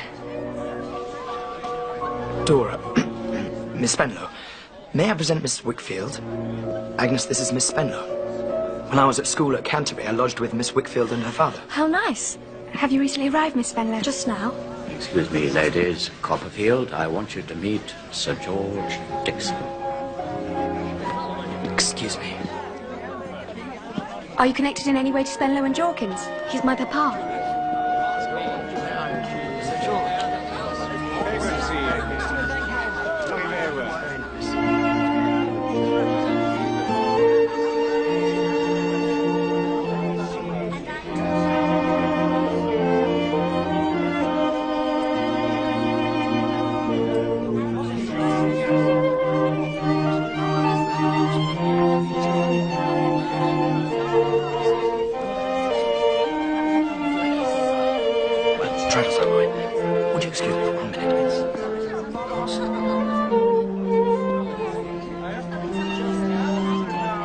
Dora, how did you find Miss Wickfield?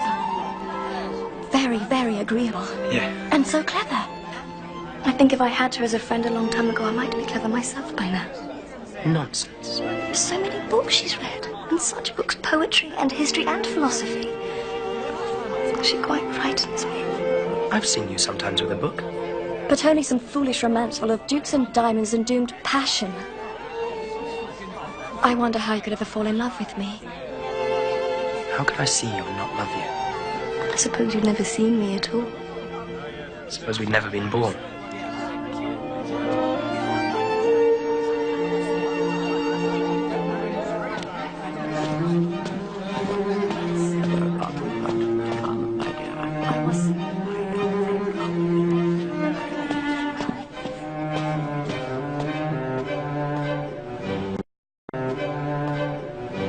What did you think of her? Of Miss Spenlow? And you say you're not in love, Trot? What did you think of her? Does her father know?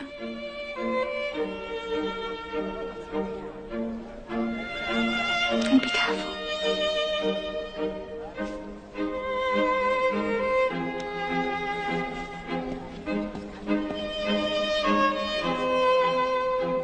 Master Copperfield! Master Copperfield! Oh, what a wonderful party. Except you and I had hardly any chance to talk. You have heard something, I dare say, of the change in my circumstances. Yes. What a worthy man Mr. Wickfield is. Oh, but he's been imprudent.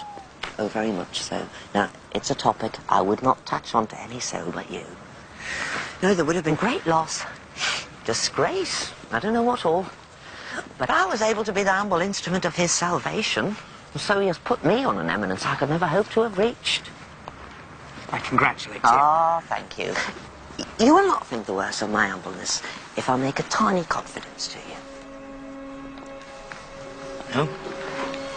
Did you not think that Miss Agnes Wickfield was looking very beautiful tonight? Yes, I did. Oh, thank you. Why thank me? Well, that is the confidence that I take the liberty of reposing. Now, humble as I am, Master Copperfield, the image of Agnes Wickfield has been in my breast for years. Oh, Master Copperfield, with what a pure affection do I worship the ground my Agnes walks on. Have you made these feelings known to her? Oh, dear, no. Not to any soul but you. Oh, she's very young still. There's no rush at present, and I have to work my way upwards. There will be time presently to make her familiar with my oats, as opportunities offer.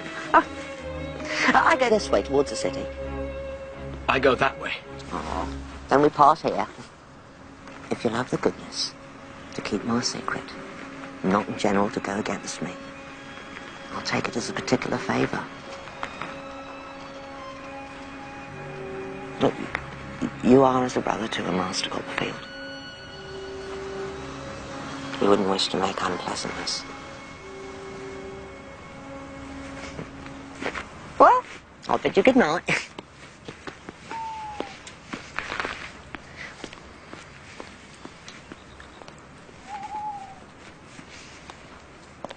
At first, I was too angry to think clearly. Later, when I was master of myself enough for reflection, I judged that the best course was to do nothing, to keep to myself what I'd heard. The reader may by now be starting to form an opinion about the soundness of my judgment. It was at about that era in my life that while dining most abominably with Traddles at his lodging, chanced through into my path another old friend. Oh, to school days. School day. Do you remember the time I got caned by old Creakle? My dear Traddles, old Creakle caned you every day of your life. He was a brute to you. Ah, perhaps he was. But there was a great deal of fun going on there too. Do you remember the stories he used to tell in the bedroom after dark? That'll be my landlord. For the rent. Good evening, Mr. Micawber.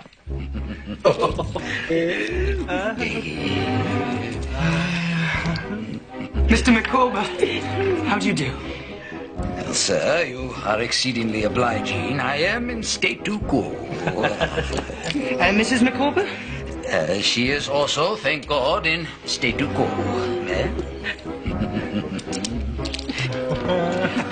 And the children? Well, I rejoice to say that they are likewise in the enjoyment of salubrity. Is it possible?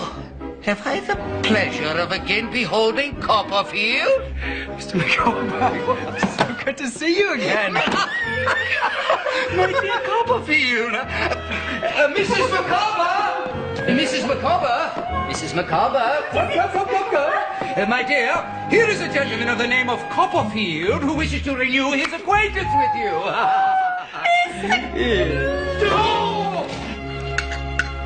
Oh, my dear Copperfield.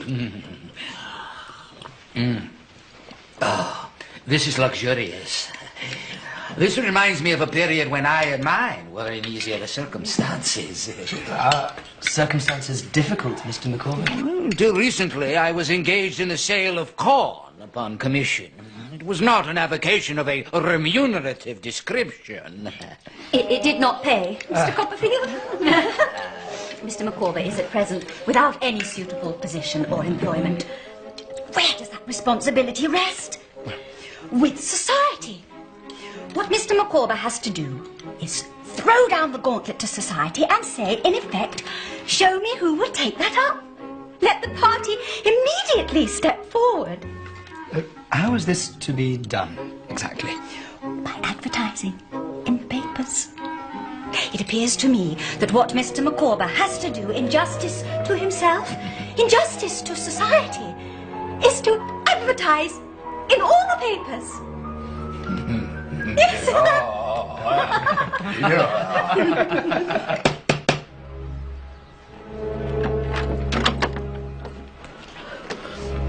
How is he, Peggotty?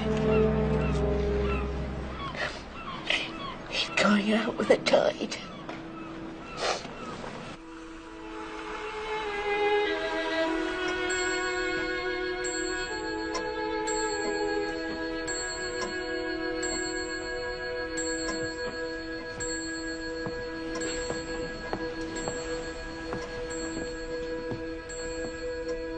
It is, and what? Something. He's come to himself.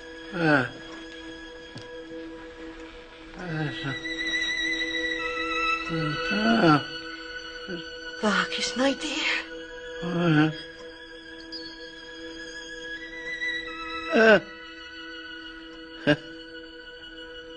C.P. Bacchus. No better woman anywhere. Look, here's Master Davy.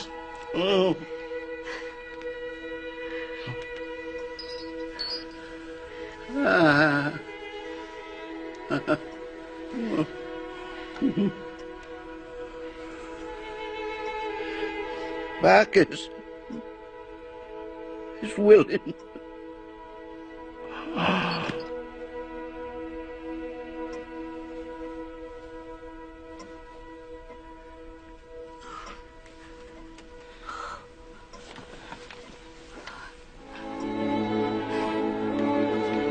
I undertook the sad business of informing Peggotty's brother of their loss.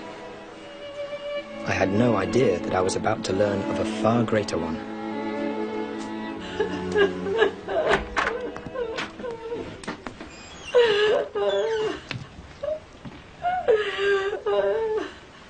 Ham?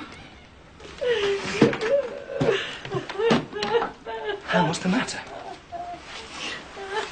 Ham, for heaven's sake, tell me what's the matter. She's run away. Little Emily. Pride and hope of my heart. She's gone. When you, who love me so much better than I've deserved, when you read this, I shall be far away. When I leave my dear home in the morning, it will be never to come back, unless he brings me back a lady. Mr. Peggotty. 'Twas no fault of yourn, Master Davy. There's no blame to be laid at your door. No fault of mine. I don't understand. The name of the man is Steerforth. And he's a damned villain. Where were you going, Daniel? Find my poor niece in her shame and bring her back. No, Daniel, no! I'm going to seek her far and wide. If any hurt should come to me, tell her the last words I had for her was, my unchanged love is for my darling girl, and I forgive her. It was the first of a series of great shocks that one after another overwhelmed my young life. The next was mild in comparison, though momentous in its ultimate consequences, and began innocently enough with a visit to Mr. Micawber's.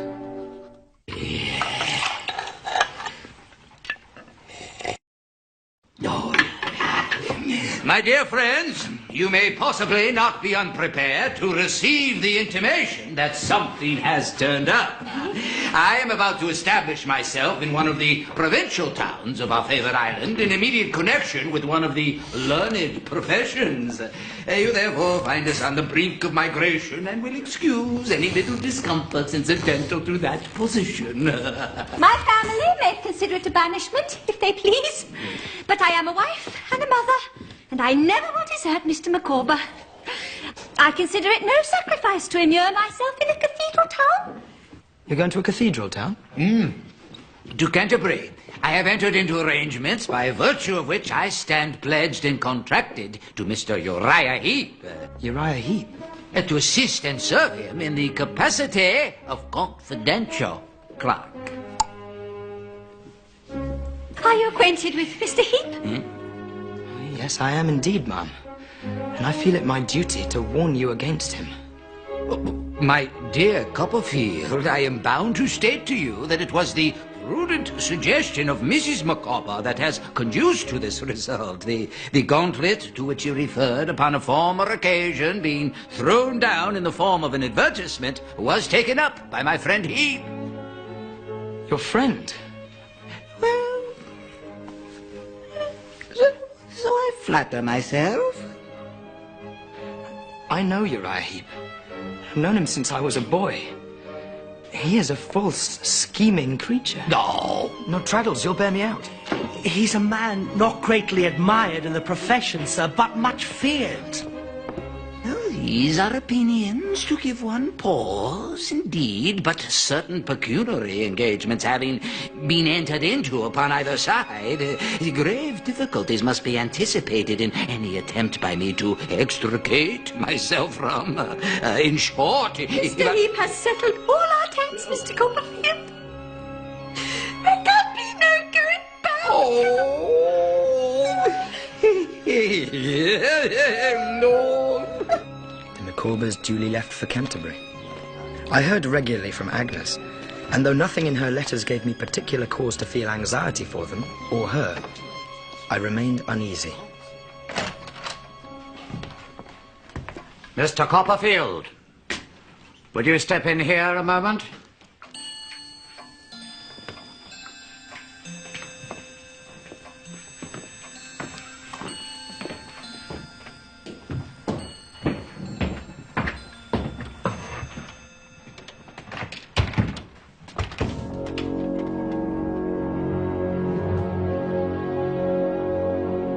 Mr. Murdstone?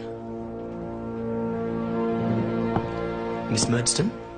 David?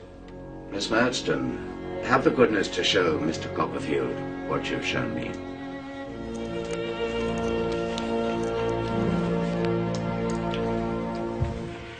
I believe this is your handwriting, Mr. Copperfield.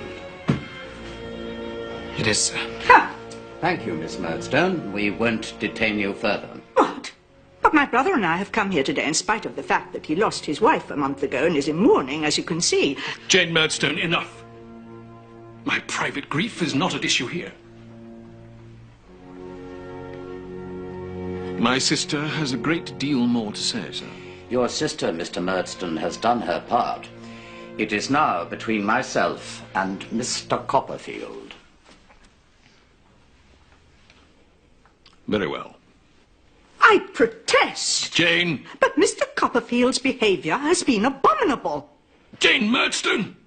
Will you hold your tongue?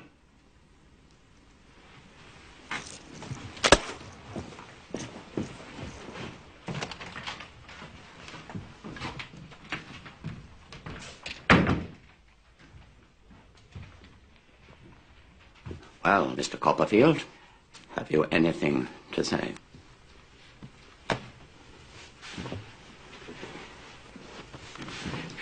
There's nothing I can say, sir, except that all the blame is mine. Dora... Miss Spenlow, I think you mean. Miss Spenlow was persuaded by me to consent to this secrecy, and I greatly regret it. But my love can be my only excuse. Pray do not tell me to my face that you love my daughter, sir. Could I defend my conduct if I did not, sir? Can you defend your conduct if you do, sir? Have you considered how young my daughter is, how young you are, what your prospects are, how many years it must be before you make a penny out of the law? There's my book, sir. Book? I've written a book. It's with a publisher. I may get a good price for it. Such an extravagant notion, Mr. Copperfield. One hardly knows how to proceed. Consult your friends, relations, people with some experience of the world. See what advice they give you. In the meantime, you are not to communicate in any way with my daughter. Is that agreed?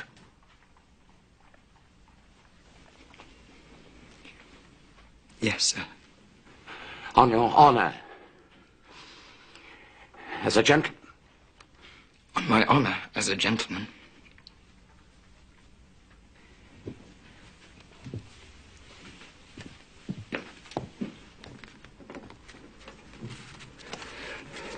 Neatly, smoothly, keep your eyes on your work. I determined to go down to Kent to see my aunt. Imagine my astonishment, then, to find that very person waiting for me in my rooms.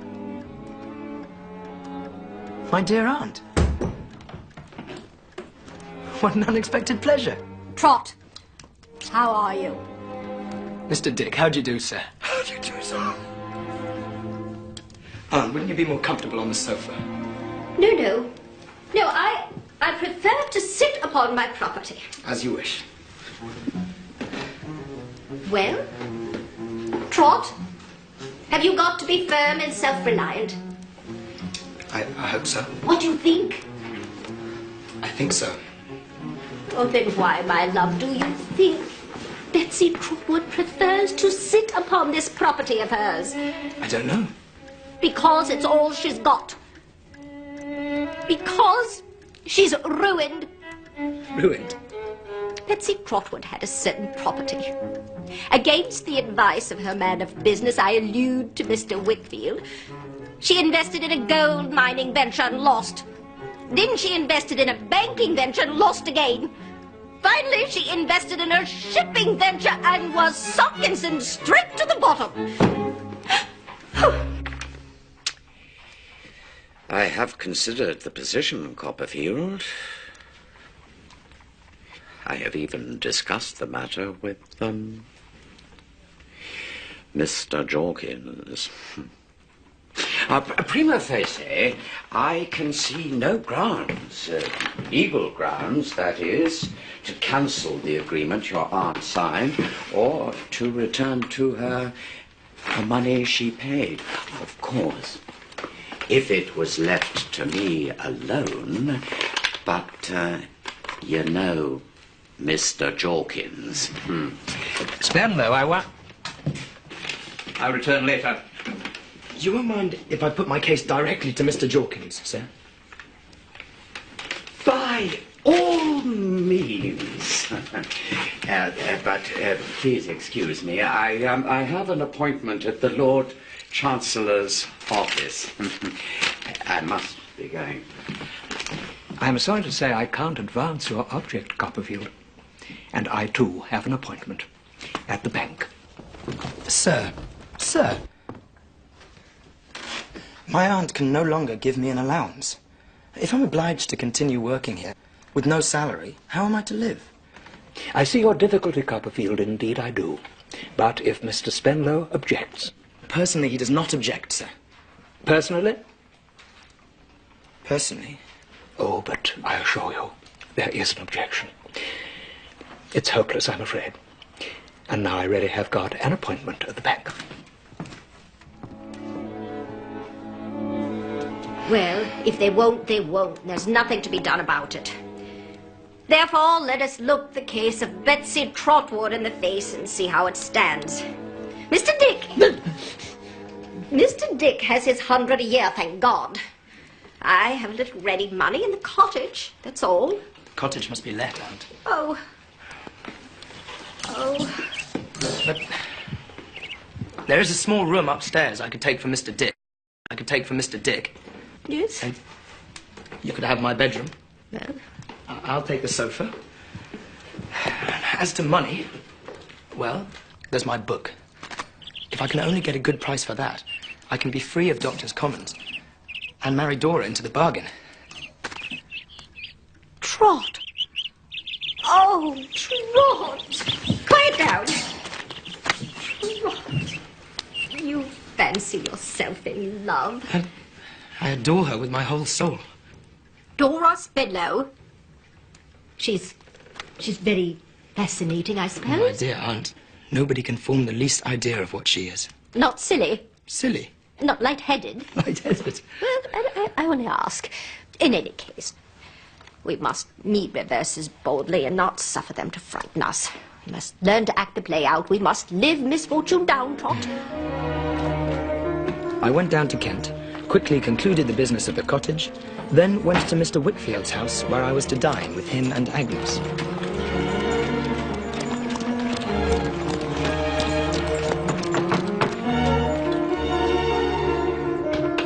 Oh, my dear Copperfield! I'm extremely glad to see you. How do you find the law, Mr. Micawber? Does it suit you? To a man possessed of the higher imaginative powers, it is limiting. In professional correspondence, the mind is not at liberty to soar to any very exalted form of expression. Mrs. Micawber's well, I hope. Oh, very well, thank God, and would be delighted to receive you under our own roof. Pending an elevation to more ambitious domiciliary accommodation, we occupy the humble abode that formerly gave shelter to my employer Heap and his mother. What? Well, where's Uriah living then? Here. And his mother? In this house? Trotwood. The sight of her instantly put Uriah Heep and all his works out of my mind. I could not think of her troubles, only of mine. I think I shall go mad, Agnes. I love her to distraction. I can't eat or sleep for love of her. And her father won't let me see her. I can't write to her. If there was one gleam of hope, but there's none. My whole soul is being crushed under the burden of this. I want to kill myself. Or throw all to perdition and carry her away, elope with her. Please don't speak of such things. You torture me. Torture you? Well, what do you mean? Agnes? What is it? What mustn't I talk of? Dearest sister. Please. Tell me.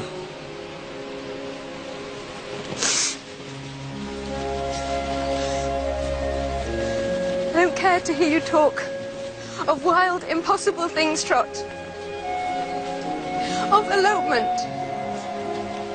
Of ruining yourself and her. Of cutting yourself off from those who love you. Dearest Agnes. Do you think I'd do it?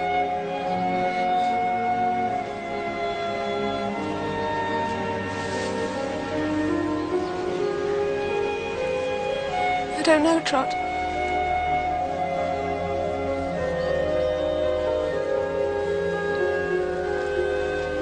Abandon my aunt, to whom I owe everything? Never.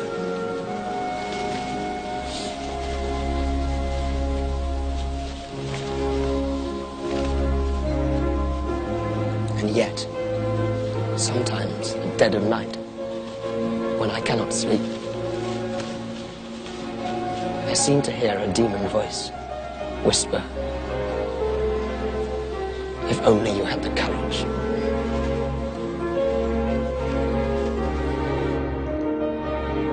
It was only when Uriah and his mother joined us for dinner that the full extent of his baneful power over that household became apparent to me. It was with some pain that I observed the frequency with which Mr. Wickfield refilled his own glass.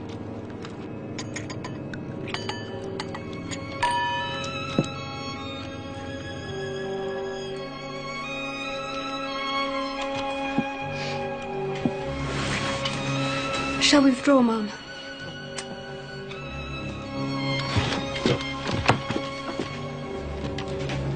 Don't sit too long tonight, Papa.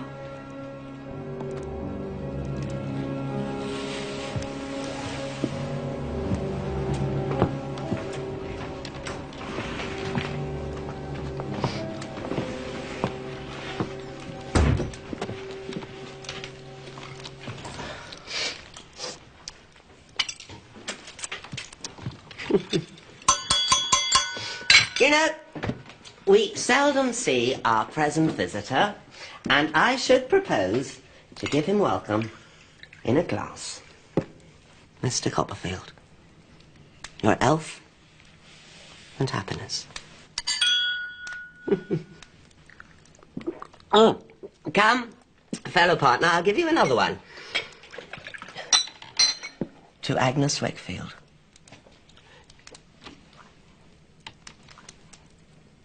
Agnes Wickfield is, I am safe to say, the divinest of her sex. I'll speak out among friends, I hope. To be her father is a proud distinction. But to be her husband... What? Sit down, Wickfield. If I say I have an ambition to make your Agnes my Agnes, I have as good a right as any man. I dare swear I have a better right. Do you? Do you? Mr. Wickfield! Leave me go! Take care, Wickfield. That man is my torture. Step by step he has robbed me of my name and reputation. My peace and quiet, my house, my home. I have kept your name and reputation for you, and your peace and quiet, and your house and home. Mr. Whitfield! Think of Agnes. Think of your daughter. What's happened, I heard?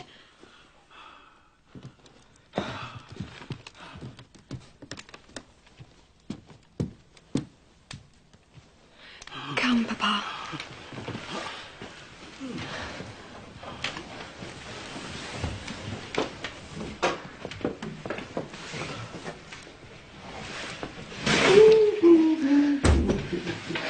No, we'll make it all smooth tomorrow.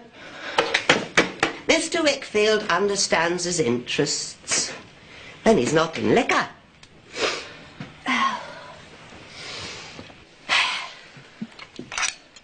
But he sometimes plucked a pear before it was ripe, Mr. Copperfield. Huh? No, I did that. Just now. But it'll ripen yet. Only needs attending to. I can wait. Be careful, Copperfield. I could ruin him, you know. Wickfield, oh yes, send him to prison. You lie. Do I? Ask him then. Go on. Ask him. Ask him about the Richborough diamonds.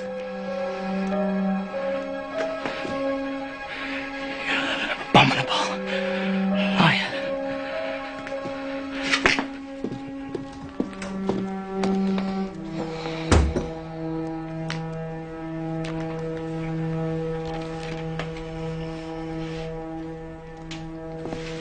Can I do nothing?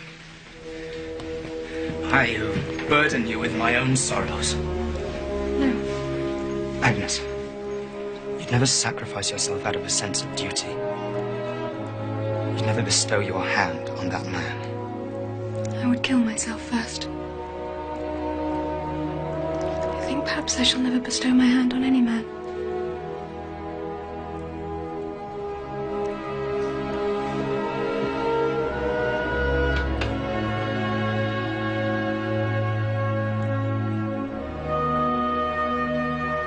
It was then, at that moment, that I knew, if only dimly, what my true feeling for her was. I said nothing. What could I say? In any case, the hand of fate was about to reach out. It's father. But Papa's home.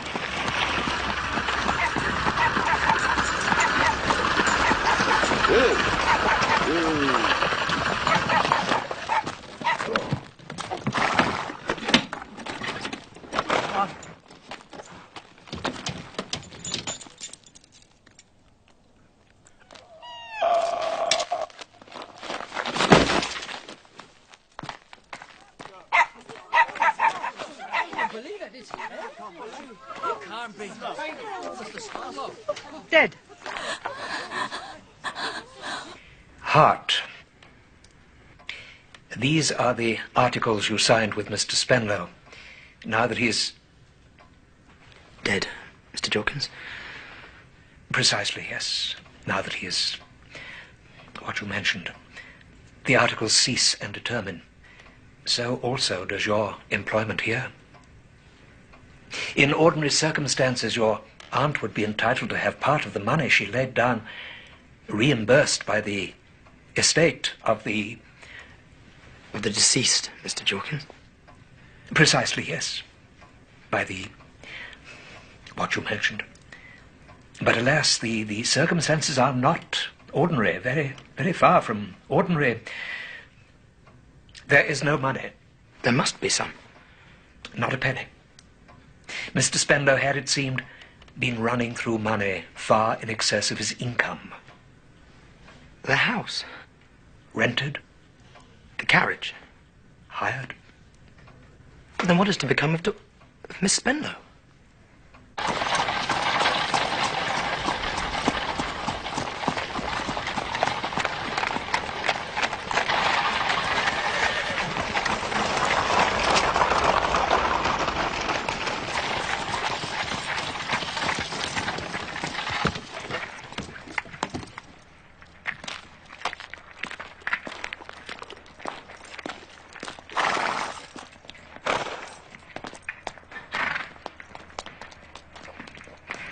dreadful, sir.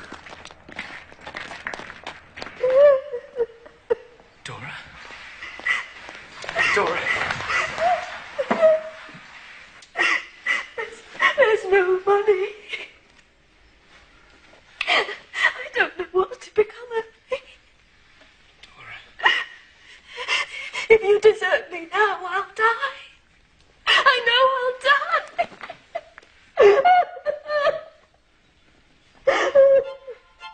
With this ring I thee wed. With this ring I thee wed. With my body I thee worship. With my body I thee worship. And with all my worldly goods I thee endow. And with all my worldly goods I thee endow. In the name of the Father, and the Son, and the Holy Ghost. Amen. In the name of the Father, the Son, and the Holy Ghost. Amen.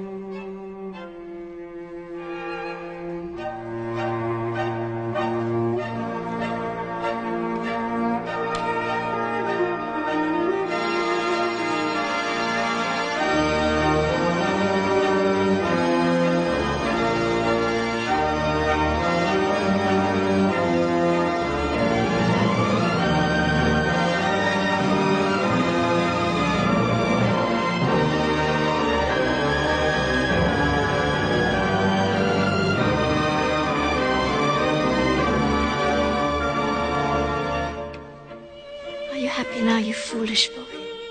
Very, very, very happy.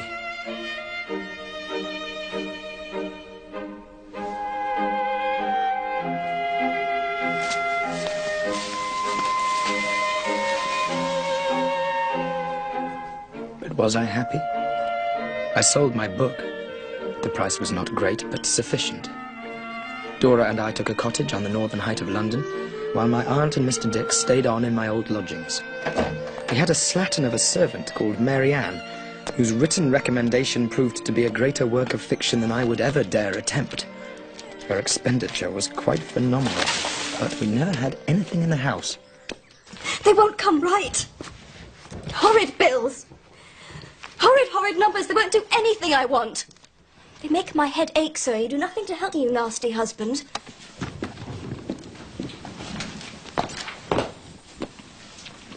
Is it a dreadful muddle?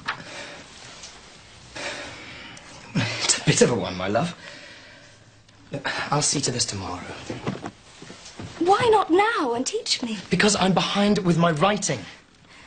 I believe you care more for your horrid books than you do for me. Dora. If you could have married one of your books, I dare say you would have in preference to me. How many times do I have to tell you that this is our bread and butter? If I can't have peace to write, we starve, and my aunt with us. Dora! Dora! Mary, out the door! She's found. My darling girl is found. She left him. Steerforth? Aye, she made her own poor solitary course to London, being close to death. Mr. Peggotty? Oh, she'll live, sir. Now she will. But feeling herself close to death, she wrote to Yarmouth, and they passed on word to me. Where is she now? Well, here, sir, in London. Still weak, sir, in her health. But I'll nurse her. And when she's well, I'll take her away. Far away. I had word again from Yarmouth today, sir. He's going there, in that boat of his from Grimsby, to seek her out. Will you go down there, sir? Of course, Mr. Peggotty. Anything. Will you tell him my niece will never look upon his face again, nor bear him company? I will. I travelled all night through a great storm. Gusts of rain were sweeping in from the coast like showers of steel. By the time I came to Yarmouth, it had finally blown itself out. Master Davy! Peggotty. Davy, my darling boy! But what brings you here? You sent no word. Here, Lord. What is it? He came to meet him. Steerforth. Oh, dear Lord. Hecate, what is it?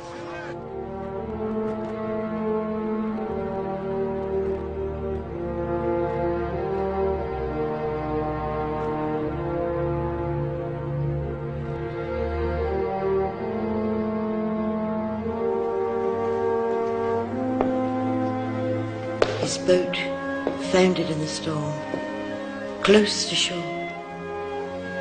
I saw her as she rowed and dashed, like a desperate creature driven mad. Then a wave, like a high green hillside, broke her to pieces.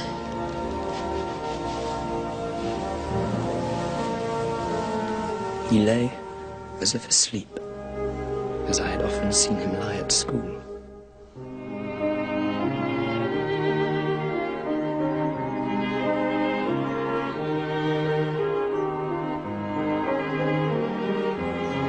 It was a winter of bitter, unrelenting cold. Dora was constantly ailing and often confined to bed. And then, one morning, I received a letter in the familiar flamboyant hand of Mr. Micawber. Marianne!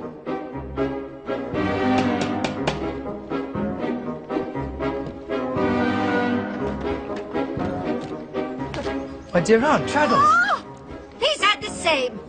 Oh! Come in, come in.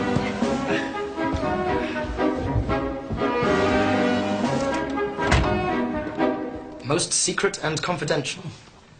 My dear Copperfield, what you hold in your hand is the explosion of a volcano long suppressed. The result of an internal contest more easily conceived than described. But now the struggle is over. I will put my hand in no man's hand. Until I have blown to fragments a detestable serpent. Uriah Heep! Mr. Micawber summons us to Canterbury. And we're going.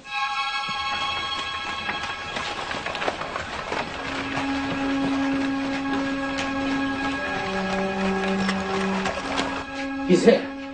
Ladies, gentlemen, I trust you will shortly witness an eruption.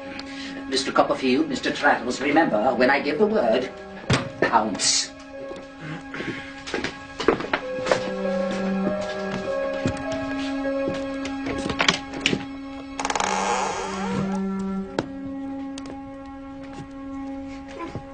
Well, here is an unexpected pleasure to see so many old friends. Why aren't you at your desk, Micawber? Run along. Run along. I'll talk to you presently. If there is a scoundrel on this earth of whom I have already talked too much, that scoundrel's name is Heep. Mr. Wickfield, would you have the goodness to make known to present company what, in a moment of unadulterated despair and benightedness of soul, you confided to me? In short, the circumstances pertaining to the loss of the Richborough diamonds.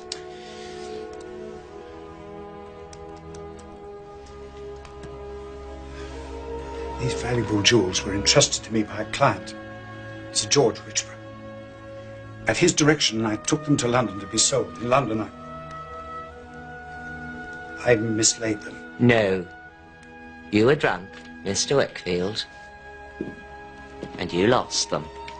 Or they were stolen from you. Stolen? Present company will oblige me by retaining that word. Like a fool, instead of going to my client and placing the facts honestly before him, I attempted to cover up the loss. I had to borrow the money to pay Sir George. Papa, enough. No, I must go on. Then sit, I beg you. Give me your hand. The interest on the loan was crippling. I soon became mired in debt. In the end, to maintain secrecy, I was mad enough to borrow the money from my own clerk, Uriah Heep. Ever since I had been in his power. Dearest Papa, enough. present company may now wish to consider an alternative interpretation. Elucidated by Mr. Wickfield. The jewels were stolen. Stolen by the transcendent and immortal hypocrite and perjurer, Heap! You know, you're all words, Micawber. Windy, empty words. Where's your proof? The consummate scoundrel, the intolerable ruffian, the interminable cheat and liar, the abandoned rascal Heap demands proof. I say to him, here's proof. Here! That is my strumbox! How dare you touch it! Yuri, be humble! Yuri, be humble! Get out, mother! Be humble, Yuri. Next terms. Be quiet, I say! I'll humble them! Will you? Collar here. Stay away, Micawber. Hush you for this, Micawber. I'll kill you! Be humble, Yuri. My Uriah means to be humble. Don't mind what he says, good gentleman. Hold your tongue, mother.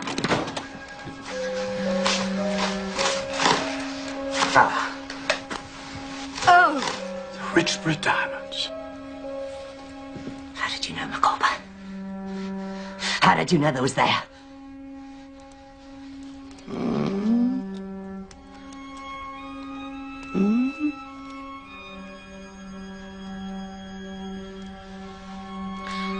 I never meant no harm, Yuri. You betrayed me! No, never. I'd die first. I only wanted to see how they'd look about my neck. I only took 'em out for a moment. To try 'em. 'Tis true. I was at hand, privily and secretly. It was only a moment, but enough to prove beyond a peradventure the monstrous stratagem by which, in short, prove your guilt.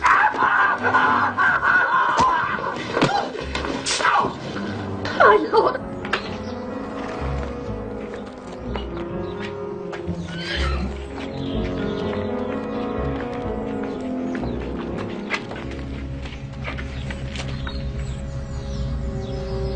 I've always hated you, Copperfield.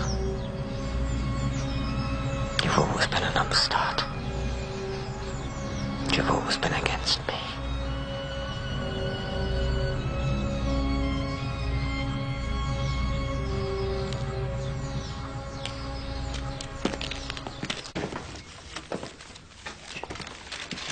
It's all here.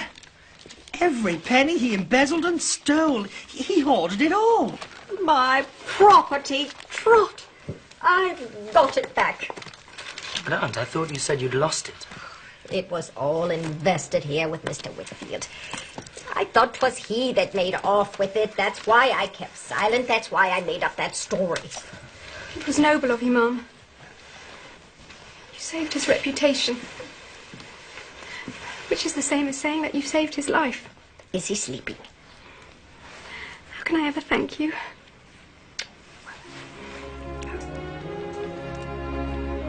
Some people David knows, Yarmouth friends. They're going out to Australia shortly. Australia? Australia? You could go on the same ship. What do you think of that idea? Capital, ma'am. But there's the rub, Mom. Capital. We have none.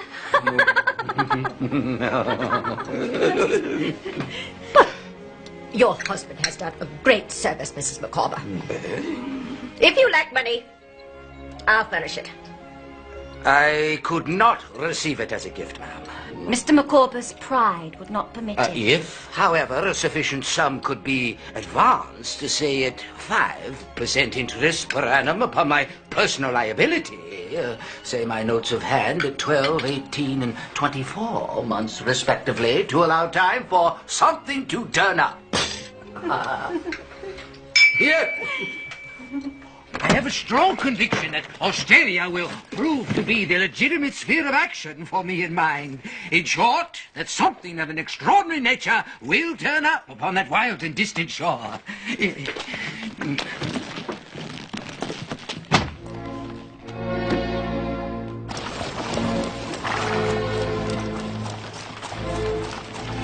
now approach an event so painful that from the beginning of this narrative I have seen it loom larger and larger as I advanced, like a tall tree in a plain, throwing its shadow over all. Dora?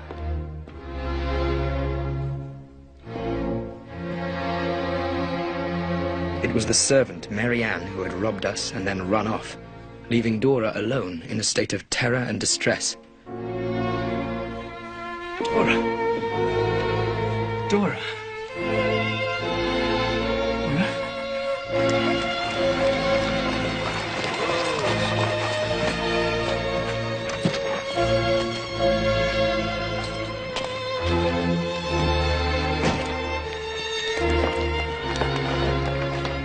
I'll come back first thing in the morning. But if there's any change, send round for me immediately. Dear Aunt.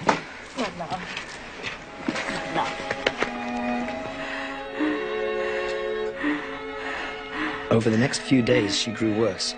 She wanted very much to see Agnes, so I sent word to Canterbury.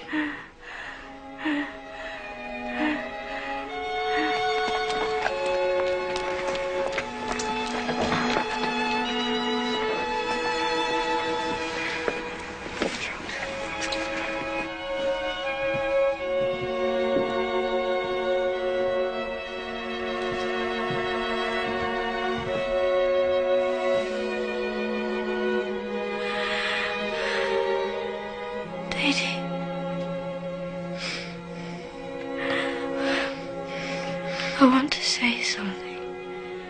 I've often thought of saying lately, you are mine. I think I was too young to be a wife.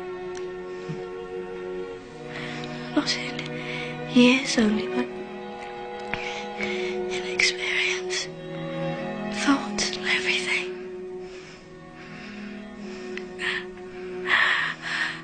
I was such a silly little creature. Not fit to be a wife. As fit as I to be a husband. It's much better this way.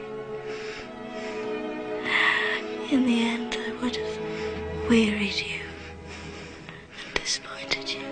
What are you saying? I want to see Agnes. Will you send her up to me?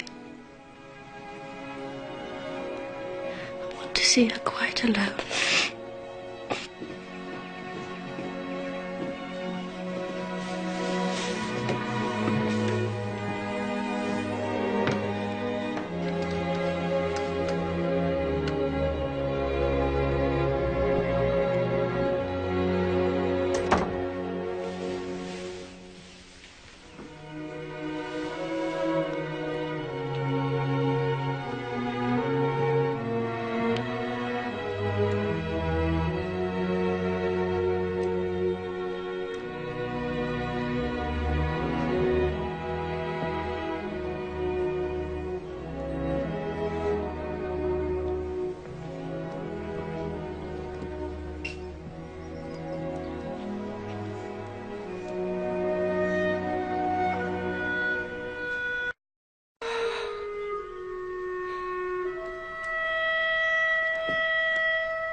Merciful Saviour, thou most worthy Judge eternal, suffer us not at our last hour for any pains of death to fall from thee. Forasmuch as it hath pleased Almighty God to take unto himself the soul of our dear sister here departed, we therefore commit her body to the ground.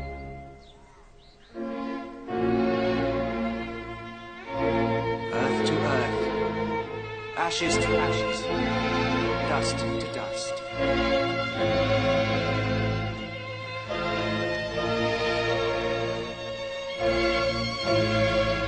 I fled from the cold grave where my wife lay, from the aunt to whom I owed my very existence. and from the woman who had all my heart.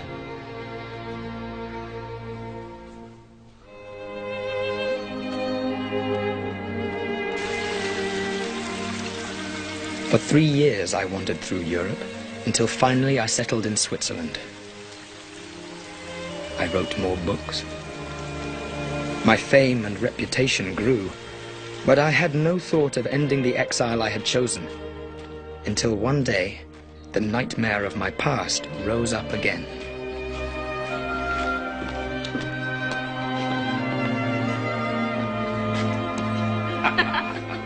It was Murdstone and his sister, sitting with an English girl and her companion with whom I was slightly acquainted. Miss Horton, Miss Skeggs, I beg your pardon for this unceremonious intrusion. Mr. Copperfield, won't you do us the honour of joining us? Thank you. May I present... Mr. Murdstone and his sister are already known to me. Mere distant acquaintances. We can agree on that, can we not, Mr. Copperfield? No, ma'am, we cannot. Not again. Never again.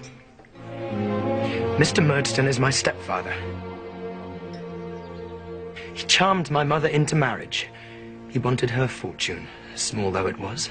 Have a care, sir. That is what he is, this fellow. A calculating, cold-blooded fortune hunter, without honor, scruple, or mercy.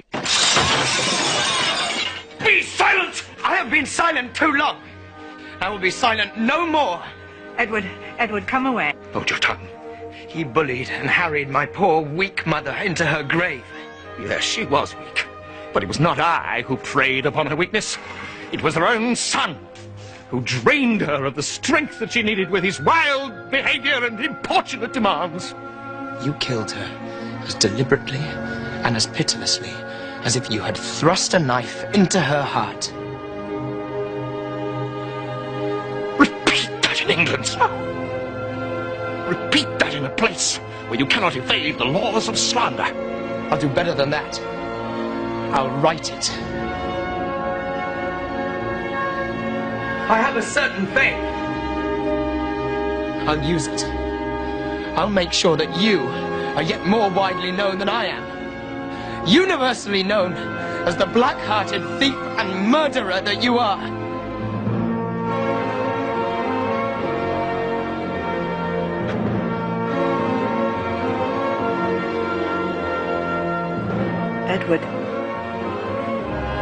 Edward, come away.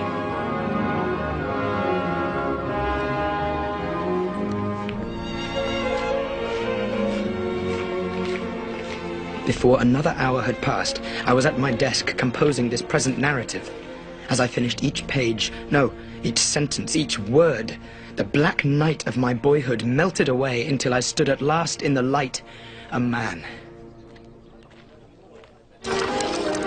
End it I could not. For the ending, whatever it should be, happy or sad, lay not in Switzerland, but in England. Master Davy! Oh! Talbot? Oh!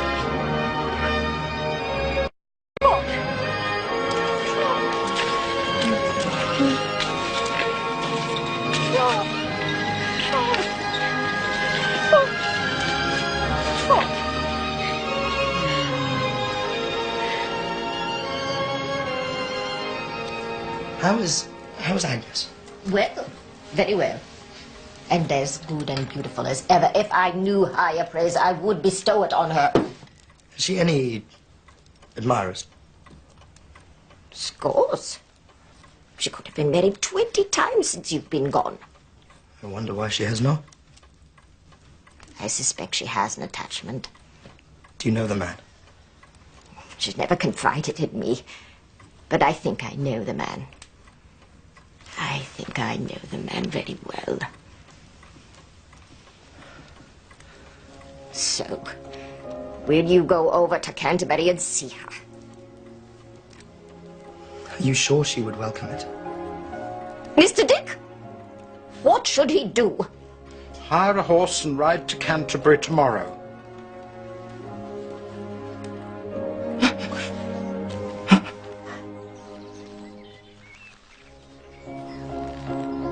Agnes! Oh, Trotwood, is it you?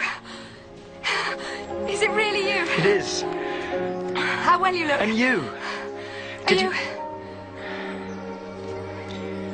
Agnes. I went away. I know why you went away. Do you? Yes. I believe you know everything about me. Not everything, perhaps. I went away. I went away loving you. I stayed away loving you. And now I return, loving you. Did you know that? Yes. I have kept my secret better than you have kept yours. Your secret?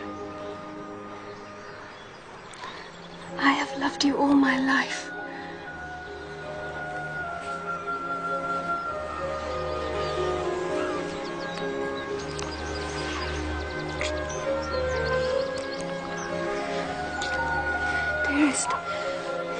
Dearest Trot,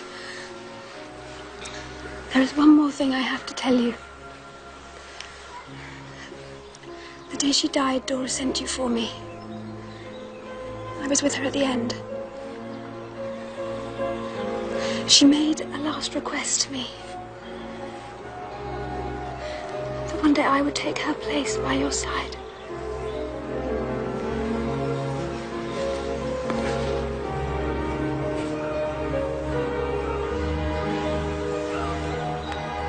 Will you?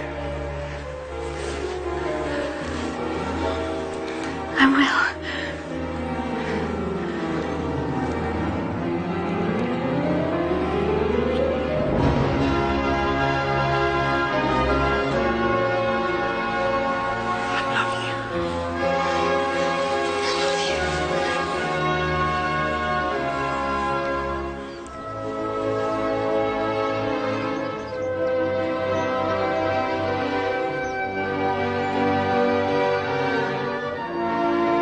Here I close this narrative, here with Agnes at my side.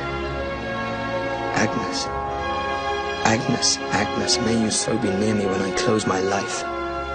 When realities are melting from me like the shadows of this story, may I find you near me still.